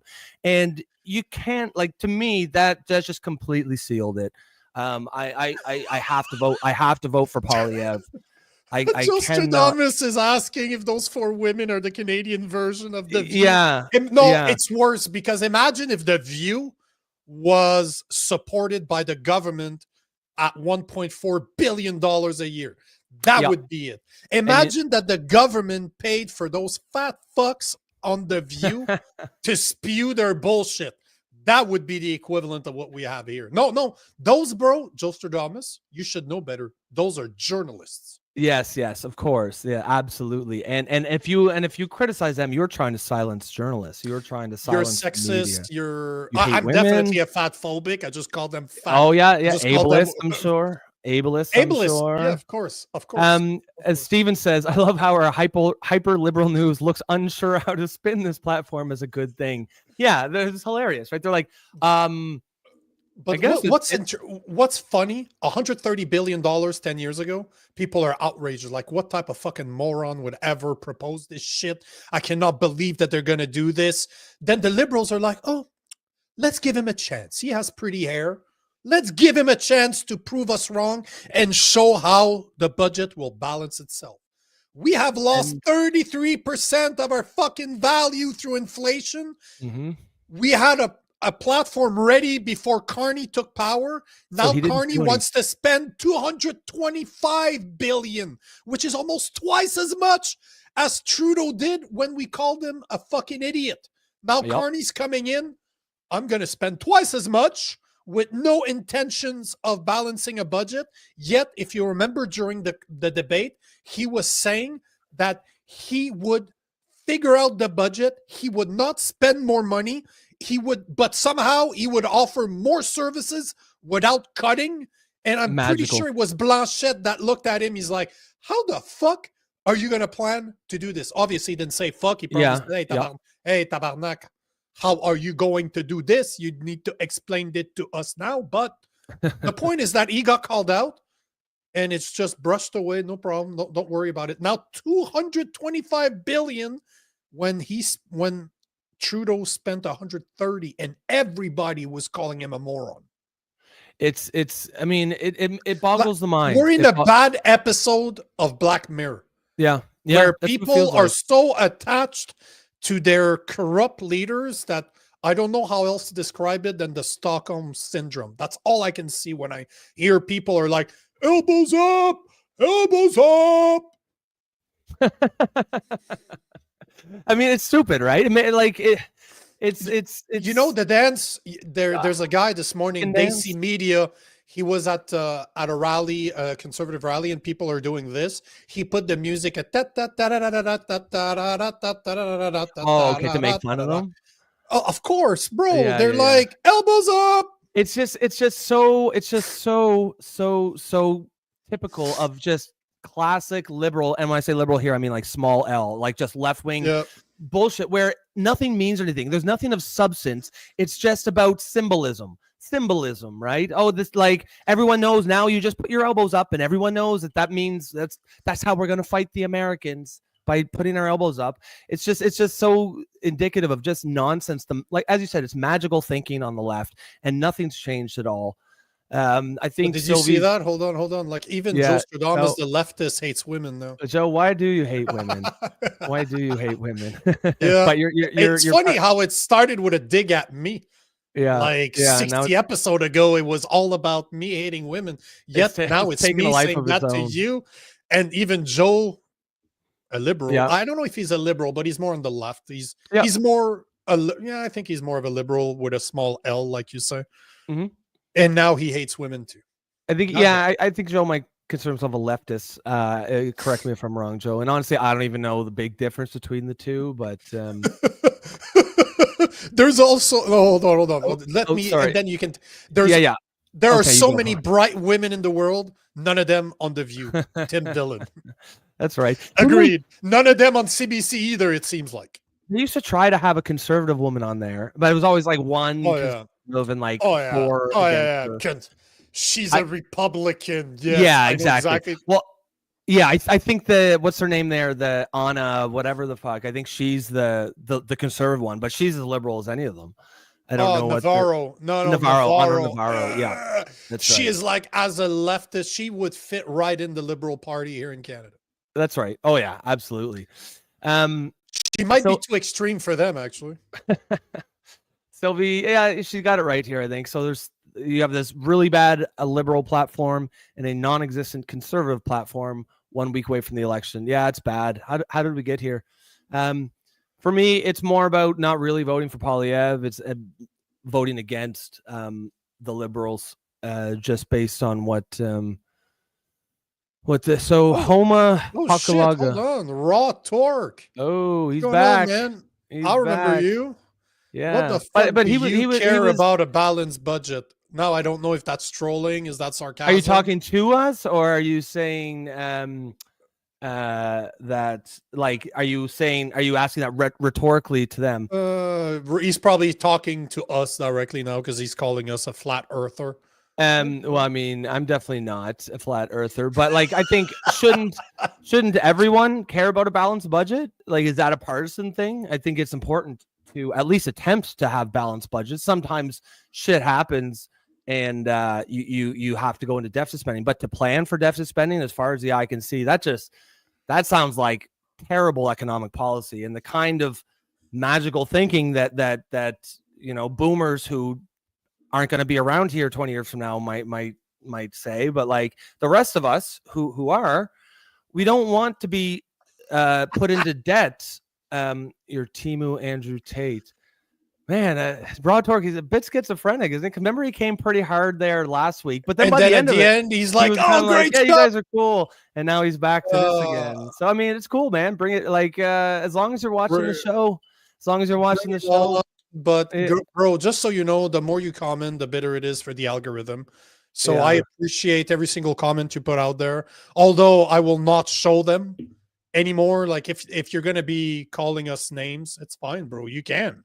Doesn't mean we're gonna show your comments, but this is great by Jason because it's a crazy world. The best rapper was white, the best golfer was black, the Germans don't want to fight, and the French think we're arrogant. We're arrogant. Yeah, that's right. That's right. Is that a dig on me, bro? Awesome. Yeah. Well, fuck you, Jason. Yeah. I love it. No, but you're right. It is a crazy world indeed. Yeah, that's who Elizabeth Hasselbeck. That's who I was thinking of when I said they used to have a conservative woman. I don't think they've ever had one since then. Well, there's one that says that she's a Republican, but oh boy, they're correcting each other. Yeah, Yeah. that I absolutely love. If you're gonna insult me, make sure your grammar is good. F you too, woman hater. Yeah, Yeah. I mean, look, hang on. That's just not true, man. A lot of people concerned, especially people that are going to be around here 20 years from now, 3 years from now. But remember, that's the guy that would not answer the question, but that talked about 9% interest rate. So that we're talking at least 30 years ago. You can place him above 60. And the fact that he never had the courage to answer my question that I asked him at least 5 times as to how old are you? Right there, he's a baby boomer No, but he's okay. He's not going to be there, but he's not going to feel the repercussion. Yeah, it's just it helps him now, but it fucks the rest of us. But but it's okay. Who cares about that? I guess as long as you get yours now. See, and again, I think you're right. I think he is schizophrenic because now he's telling us that both of us are single. Actually, you know what, bro? That's the difference between you and I. I'm expecting my first boy, and I look at people like you, and I'm like, I will do everything I can to never become like you, to make sure that my son has something to live for. Like he's capable. I'm working my ass off to make sure that he has the things I did not have. Because you know what, bro? You're lying to yourself if you do not believe, if you do not see that just over the past 10 years, your dollar has lost 30%, 33% of its value. We're not talking 50 years ago. We're literally talking over 10 years. 10 years, bro. So, that's I'll leave it at that. Like, it's fine. He's a troll. I'm used to trollers. Jason says balanced budget is not people's number one problem, but I do not believe we have 9 problems ahead of this. Correct. You're right. And the fact of the matter is, if up in here in Canada, it's much worse because we've had literally 10 years of stagnation. Our economy has not grown at all in 10 years. Yep. And now we have this other guy who's saying, elect me and I'll give you more of the same. And it's just at double the cost. Yeah. It's not a good sell. It's not I don't think he's gonna win. Roses are red, Jason says, violets are blue. I'm schizophrenic and so am I. Classic. Classic Jason. So this is where we're at, right? We have a Liberal Party that wants to spend, not balance any budget while taking free speech away and making sure we import another 60 million people over the next 75 years. Yep. Then we have a Conservative Party that wants to, I see it as stopping the bleeding. He's not going to move the needle, as in I don't think he's going to make it better, but I think he's not going to make it worse. But at the same time, there's hypocrisy on the right, and if you can call the Conservatives in Canada right, because you got a platform that still has not been released. Do you know that the Poliev has not released this platform yet and won't until tomorrow? Yeah, the election's on the 28th or the 21st, and they still don't have a published platform. It will be published tomorrow. So obviously we all know that he's been waiting to see what's popular and what should be on that platform right now to make sure that he tries to convert the left. But you know what really bothers me is that a lot of the people that I know, a lot of my friends, a lot of the people I've hung out with in the past are gun owners. If like this is very clear, the two first things that matters to me: free speech, gun right. That's it. That's well, yeah, you've been clear about that from day one, for sure. And then third, balance your fucking budget. Those are probably the three things I want from a government. Stop fucking spending. Make sure that I can say whatever the fuck I want and I don't care that it hurts people's feelings.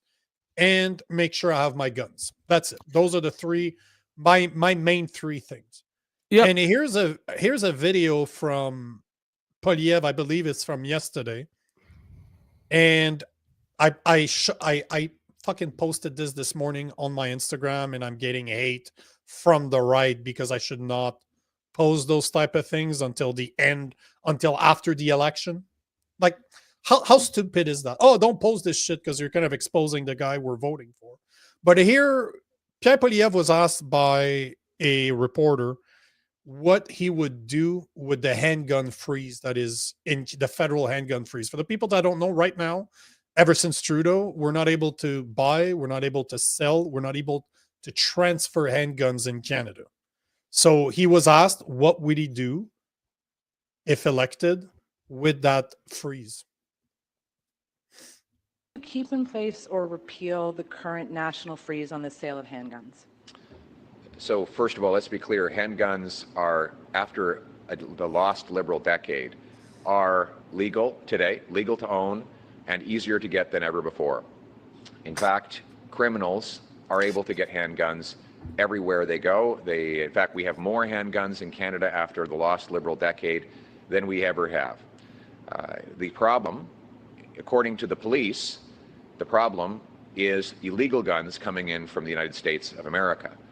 So that's why the police believe with my approach in life sentences for handgun and other firearm traffickers. They believe in securing the border against traffickers and in mandatory prison sentences for those who use guns in violent crime. The police have said that the current Liberal policies just prevent off-duty police officers and military veterans from practicing their craft without going after the criminals who caused the crime. So my approach will be to lock up the criminals, secure the borders, and stop the crime for a change. And that's the choice in this election. Do we want a fourth Liberal term of crime and chaos, of growing gun crime, or do we want a change with a new Conservative government that will ban all illegal guns, will secure our borders, and lock up the criminals? Thank you very much. Thank you. So I took this video this morning. I posted it, and just let me share your screen because, you know, for all the hate that I get from the left, I get the equivalent from the Conservatives.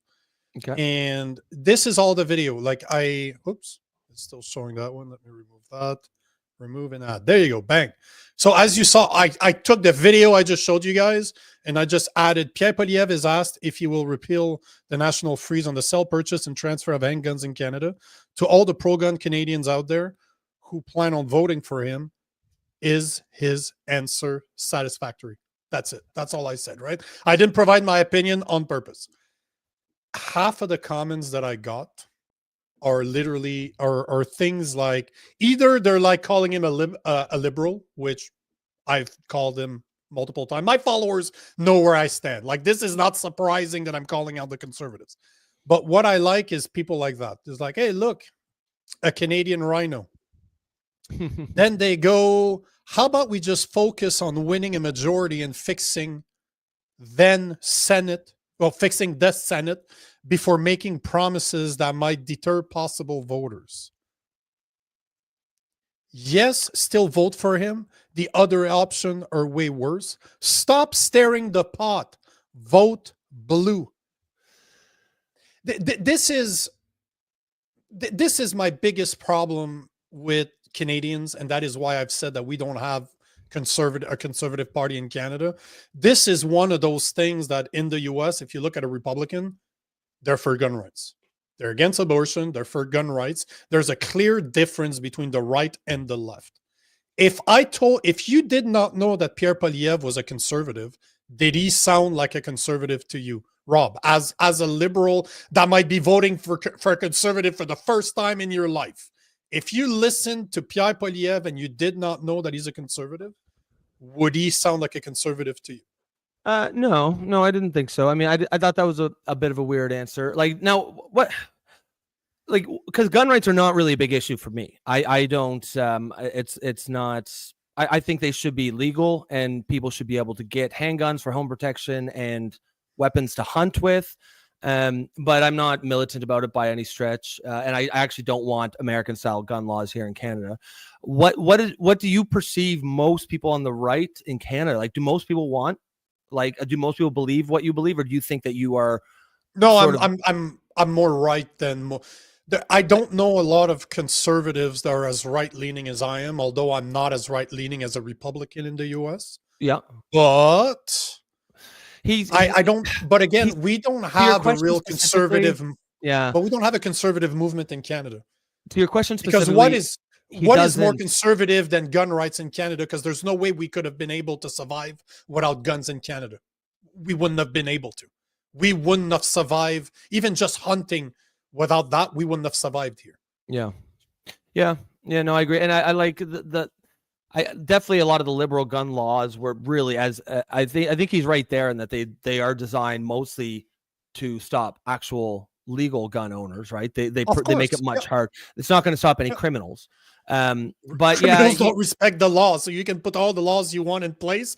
That's what makes them a criminal. They don't give a fuck about your laws. Yeah. I mean. It just seems like all he does is, like, you can see his mind working overdrive with every question. He's like trying to formulate every sentence according to like the latest polling, and I don't like that. I don't like I said, when I said I'm gonna vote for him, I'm basically gonna kind of hold my nose and vote for him. I'm not excited about it. I don't. I just think the Liberals cannot win. They have to be defeated in order to, or this country's going to be in a whole lot of trouble, to the extent that it isn't already. See, that I like. I'm just going to take one of Rawtork's comment, not because he's the one saying it, but because this is something that the left believes, where he says that long rifles are legal in Canada. Wrong. Trudeau. No, Trudeau has banned more than 2,500 long guns over the past year or 2 years alone, based on the fact of what they look like, because they're black, plastic, they're assault weapons, which is not a real term. It does not fucking exist. You could have the equivalent in wood, and they're the same. They're the exact, like, people think that the 223 or the 5.56 bullet that an AR-15 run is a deadly weapon. It is a massively deadly bullet, yet it was designed not to kill people. It was designed to be as soft as possible and not kill as many people. Because I can tell you that but it's true. I know what you mean. I wouldn't say it's designed not to kill people, to cause less damage, right? Because if you look at a 308, a 30-30, that type of shit is going to be massively more powerful. Yet those are hunting rifles. Yeah. A 308 is one of the most popular hunting rifle you're going to get in North America. Same thing for the 30-30. The 223 can be used as a hunting rifle. If you know how to shoot, the 223 is a perfect ammo for hunting, especially for deer. Anything, I'm not sure that I'd go against a bear with a 223 because it's not powerful enough. But the point in the matter is that we have in Canada banned more than 2,300. I'm saying 2,500, but the real number is somewhere between 2,300 and 2,400 over the past couple of years, based on their looks.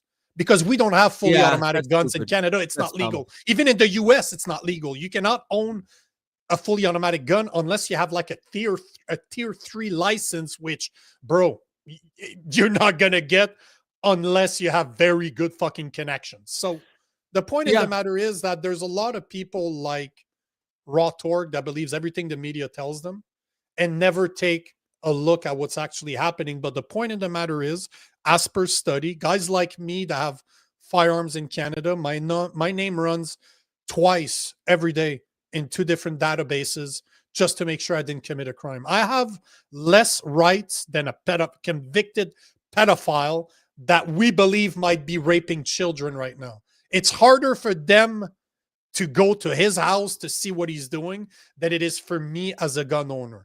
I need 24 to 48 hours notice. That's it. And the RCMP can show up to my place. Yet, if you look at statistics, people that legally own firearms in Canada are the safest Canadians out there because we are so vetted, because we're so fucking vetted. Yet, we're demonized all the time. And raw torque is the perfect example. Why would you demonize somebody that is a safe? You know that I'm more trained than police officers in Canada. I have more training than police officers. That's fucked up. I'm just a civilian that enjoys shooting guns and likes martial art. I mean, I definitely agree with your point that any sort of like restrictions on guns should be based on actual reality, not the way it looks. That's stupid.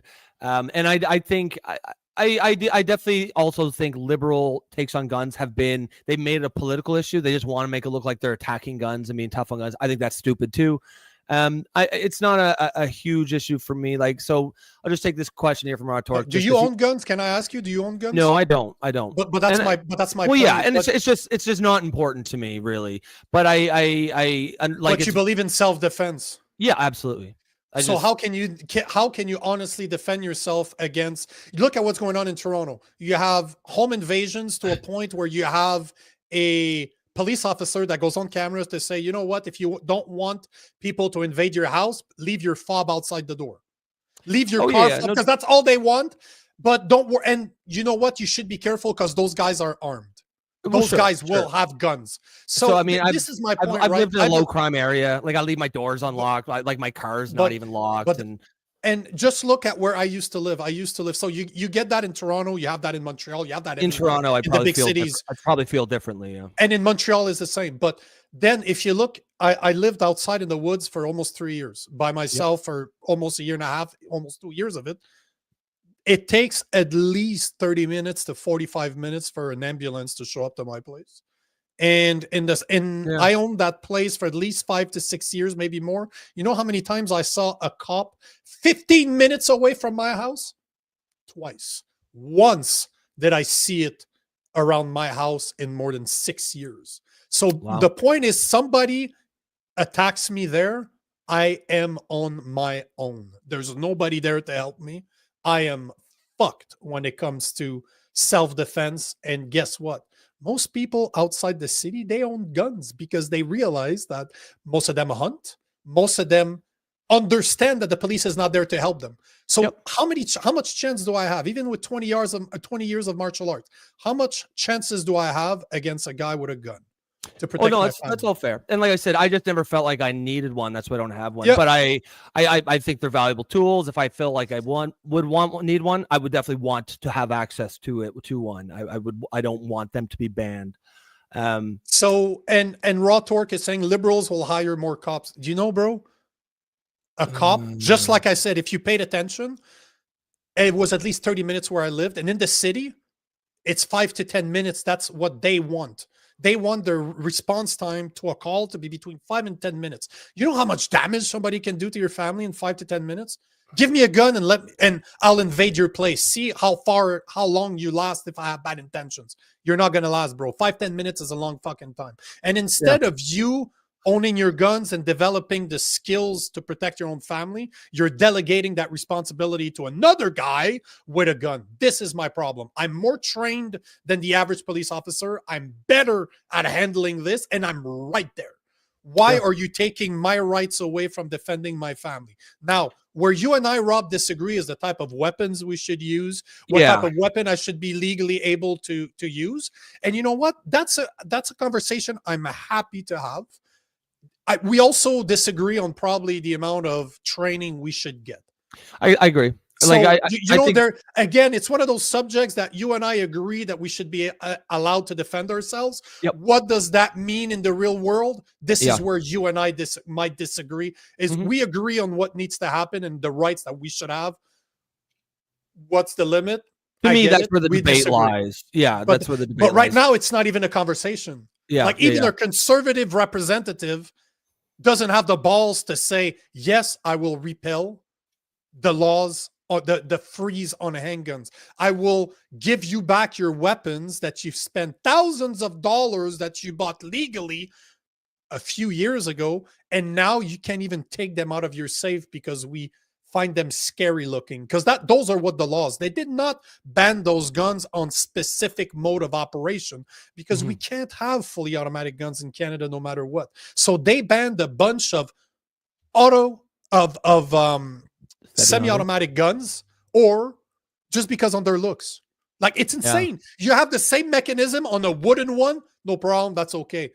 But because that one's in black plastic, it's more aggressive. And it looks shiny, and I Like, think that's are you fucking? But that's my point, right? But this is, but even our conservative party doesn't have the balls to say it out loud yet.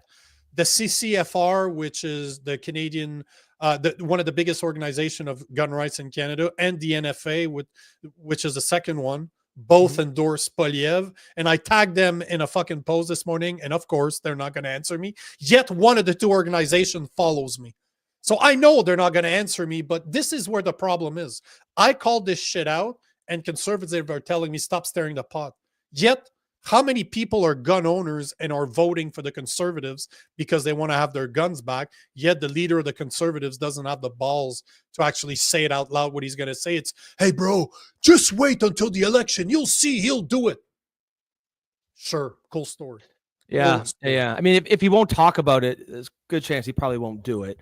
But yeah, I definitely think it's stupid, regardless of whether we agree on every issue, like to get mad at someone for what they want. Like clearly, guns are more important to you. They're like, and I've never tried to get a gun. I've never felt like I need one. If I tried to get one and I felt like I need one and I couldn't, yeah, I probably would feel a bit different. I'd probably be a little more radicalized about it. But it's not at all unreasonable for anyone to hold your positions, to want to make guns more easily able to be accessed, so you can protect your home, so you can protect your family. So yeah, I think it's one of those issues that's just gotten so toxic, and it's almost like it has to be, you can't. It's really hard to have just a regular ass debate about it. But it's not. It is not a hard conversation, because it's not. I guarantee you that you and I could figure it out. Sit down. Yeah. We could find common ground. As much as you won't agree with where I would go, and I probably won't agree with where you would want it to go. I know that between two level-headed people, we could figure out what is an acceptable place to be. But right now, the whole point of this video is even our conservative candidate doesn't have the balls to approach the subject. And he does not want to touch it with a 10-foot pole. He is avoiding it, did not touch the question at all. He automatically, the problem are illegal guns. Hey, bro, that's not the fucking question. Talk about it. No. He doesn't have to. He definitely doesn't want to talk about it. Clearly, the polling has shown him it's not a winner. But again, that's not really leadership, right? If you feel a certain way, just fucking say that. But I agree, man. He won't do it. Sylvia's view. She lives in the middle of nowhere. Obviously, people who live again out in the middle of nowhere, they're gonna they need to feel safe too. And if cops can't get there for 20 minutes, 30 minutes, and that's on a good day, as you said, a whole lot of damage can be done in that time. Yep, agreed. I think should we take some of these comments, or take some absolutely. Right. Take whatever you want. We'll go for another 7 minutes. Take some from Oma Oshalaga, because I would imagine the guy's from Montreal. I've never seen him before. So what's going on, Oma? What is that? Like, what is like? This gotcha. is one of them. Do you guys remember what Parazou said when he did his speech after he lost the 99 referendum? This is exactly what's going to happen if Canada's wake up. So I assume that's the Quebec separates referendum in 95. I don't remember. If Jacques Parizeau, yes, former premier of Quebec. Yep. Do you remember what he said? Or if not, how do I pronounce that? Oma Oshalaga? Oma Oshalaga. Oshalaga is a section of Montreal.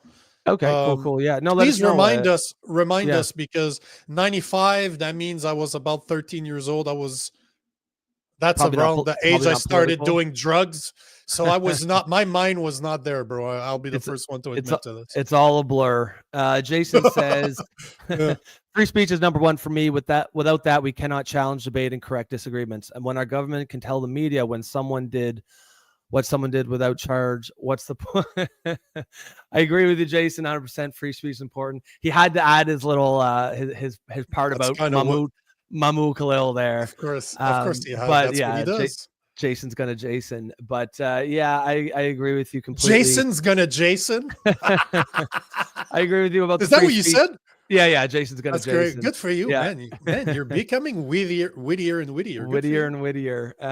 Whittier, and you're becoming wittier and whittier. Yeah. Poilievre's has a platform. Carney already stole most of it. Yeah. I mean, that is the criticism. That is a critique.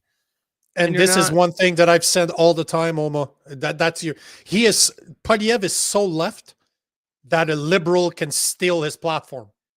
Yeah. Who's to blame here? Is it Maxime Bernier for splitting the vote, or is it Pierre Poilievre for not being a real conservative? Yeah, that's right. And I'd be more right than both of them. Just saying. Yeah. So let's see a couple more. I mean, so Rod Torek says guns is not a voting issue. I think you're probably right here in Canada. I don't think it's probably a big issue for most Canadians. See, like, no, it's not true, but it's incorrect. For the conservative, it is. But right yeah? now, the conservative, oh yeah. Bro, Okay. we're talking about, I think it's between 3 to 5 million Canadians own firearms. So Yeah. this is not a small subset, considering that No. we're 40%. And one of my buddies that introduced me to guns probably 10 years ago said something that I will never forget.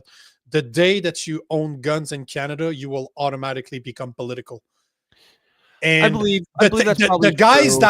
the guys that own guns in Canada, I guarantee you they vote at like a 95%. Yeah, I think So you're right. having a 3 million voter added to your base is a massive fucking amount of people.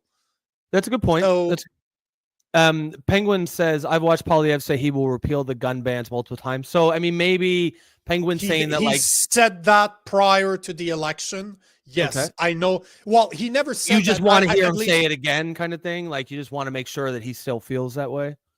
The thing is you can say whatever the fuck you want when it's not important. Yeah. When there's no Yeah. there's nothing writing on it. And That's a him good to point. and he's right. He's absolutely right that Poilievre has said that in the past. There's a good reason why gun owners want Pierre Poilievre to be in power, because he has said that he would repeal. I don't know that he said all of them. I'll take your word for it, but he said that he would repeal a lot of the laws that the Trudeau liberal has put in place. But he has not had the balls to say it during election, and Okay. that's my problem. Like I've said many times, if you don't have the balls to stand up for what you believe in when it matters, that means that you don't really believe in it. That's And fair. if I look at a leader that's ballsier, I want a leader that's ballsier than me, that's better spoken than I am, that's more informed than I am, that I would follow into war if shit were to happen. And Pierre Poilievre is showing me day after day that he is not that guy. Yeah, no, that's fair. There's nothing wrong with wanting politicians who want your vote, wanting them to talk about the things that are important to you. That's perfectly reasonable. And yeah, I guess that's a good point. I never really thought about that, because most gun owners probably are political about it. And if Oh, there's, 100%. Oh yeah. I mean, yeah. that's No doubt what, about 3 it. to 4 million. That's 10% of the population.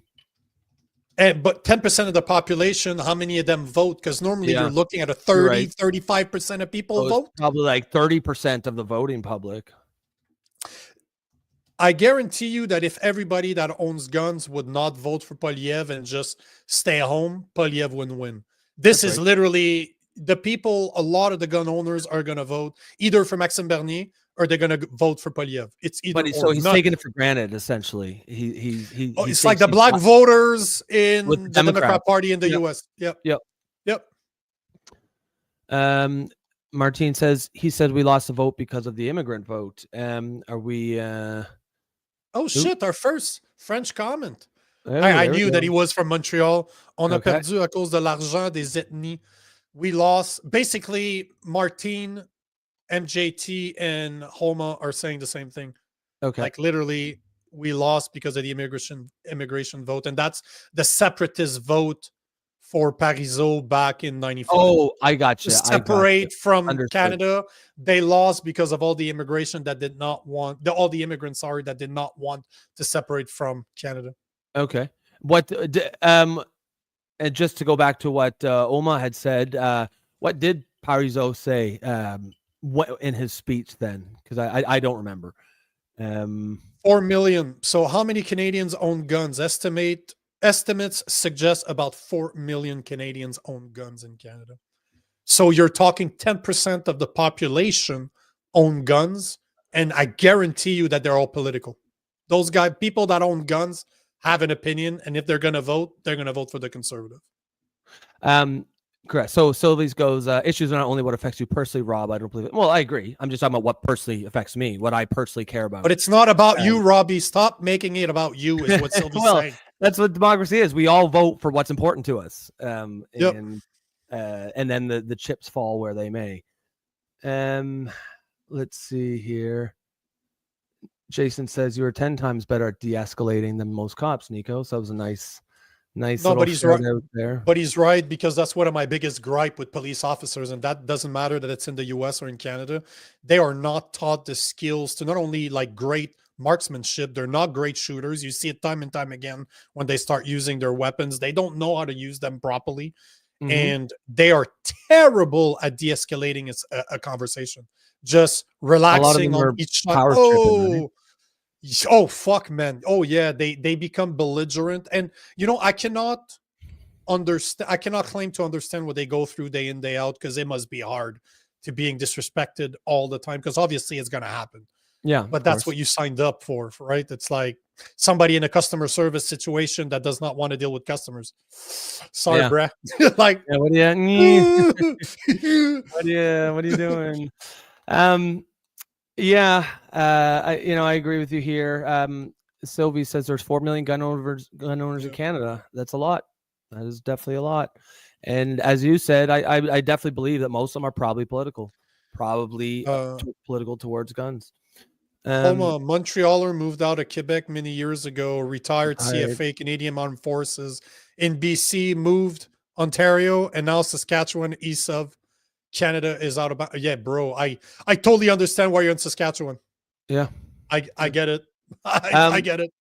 Yeah. And thanks for showing up, Homa. Hopefully you stick around. Thanks for contributing some comments. No, I understand, Sylvia. You said it's not enough. I understand that. It's your opinion. And I don't really have an opinion one way or the other on that it's enough. I'm just saying it's a lot, because we were talking about how many there were. Rod Torque said it's only 3% of the population. And so, that doesn't sound correct. He says that it's 3% of the population and they own multiple amounts of guns. So again, this is somebody that cannot do very simple research, because the information is available. It's recorded. It's recorded. Yeah. The government knows who owns firearms because they have fucking license to it. I have a license to own my firearms, and guess what? They're able to tabulate how many of us have licenses. We're not talking how many people own guns illegally, because that's a very different fucking number. Yeah, it's easy to say if you Google it. It says, I'll show you here. It says 3 million. 26% of households in Canada. It's estimated that about 3 million individuals, not 3 million guns, 3 million individuals own firearms. Represent. That's why I was saying 3 to 5 earlier, because I've seen 3, I've seen 5, I've seen higher. Yep, you're definitely right. Representing 26% of households. That's a lot. That is a high. In the last election, so I see 4 million. The last election indicate that 17 million Canadian casted a vote. So you're talking 1 out of 4 Canadians basically have a gun that voted. So this is a tremendous amount of people. Yeah, it clearly is an election. This is, I guarantee you that 4 million is going to be the difference between a liberal and a conservative election. Yeah, like this is where it's going to play within 4 million. Never would I believe that one of the two candidate gets more of that split. Like it's going to be a split. It's going to be at least less than 4 million people between the conservative and the liberal. Yep. And I guarantee you this, if those people did not vote, Polyev wouldn't win. Yeah, no, and like No I said, questions about it. I stand corrected. It is obviously it is a bigger issue than I thought. But then, yeah, I guess Polyev is taking a risk here because I guess he's just assuming he's got those votes locked up. No, he's not taking a. Obviously, you saw the comment that I showed you. The thing is a lot of my audience is Canadian, but a lot of them are Americans. So how many of those are Canadian? Like, obviously, the people that are telling me stop the Mendel and this stop steering the pot. Obviously, they're Canadians that are planning on voting for the conservative. How many of those comments were Americans just saying, man, this guy's a liberal? Like, this guy is no way he's a conservative. Who knows? I'd have to go through one by one. But the point is that there's all of the gun owners that I know are going to either vote for Maxime Bernier or, in the vast majority of them, they're going to vote for Pierre Polyev. Yet, he's not going to approach that subject because he knows that they won't vote liberal. Yeah. Yeah. He's running not to lose. He ain't running to win. He's not this, and this is always going to be my gripe with Pierre Polyev. Always. Yeah. Yeah. I mean, yeah. It's an interesting race. He's clearly got a strategy. I don't know that. Yeah, it seems a little. I would like to see him be a little bit of a politician and be more authentic. But honestly, yeah, I mean, if he really does have it locked up that he's got all those gun voters, then maybe it's not. Maybe it is worth it to be a little bit less to try to. Like I said, I'm not a gun owner. It wouldn't matter to me whatever his opinion was on guns. I don't really. It's just not an issue for me. But clearly, there's a lot of other people who do own guns, and it is an issue for them. So let's take one last question, one last comment. Yep. And it's Raw Torque, and he's saying, answer the question, can you buy a shotgun? What does that have to do with anything? What does me buying a shotgun have anything to do with it? And it depends on which shotgun, because there's a lot of fucking shotguns that were banned. So again, I would suggest that you go look at the 2,300 guns that were banned within the past 2 years, and there were more than that banned prior to that. But you clearly do not understand the gun rights that we used to have in Canada, because I bought a lot of guns that were legal when I bought them. I bought them legally through the system with being a legal gun owner. I did all the qualifications and over the qualifications that I have to own guns. Yet those guns today cannot be taken out of my safe because the liberal government believes that they are dangerous. But at the end of the day, there's a lot more people getting killed by cars than there are people getting killed by legal gun owners in Canada. Should we ban all cars because there's certain people that are idiots? There's no point that you can take. Bro, you can protect yourself. You know, we've had that conversation before. If you're going to enter my house, there's no amount of force that I will not take. If you're capable of entering my house with an AR-15 that was brought through the US, I should be able to own an AR-15 to protect myself against somebody that has one. There's no question about it. As per the law, Raw Torque, I'm more secure than you are. There's less chances I'm going to commit a crime than you, because my name is ran within two federal databases every single day. So again, I mean, I don't read. No, but it's so I only address. I'm not addressing 90% of his comments. I'm just addressing the ones that I've heard personally from liberals that are not aware of how guns work in Canada. I'm just using that as an example.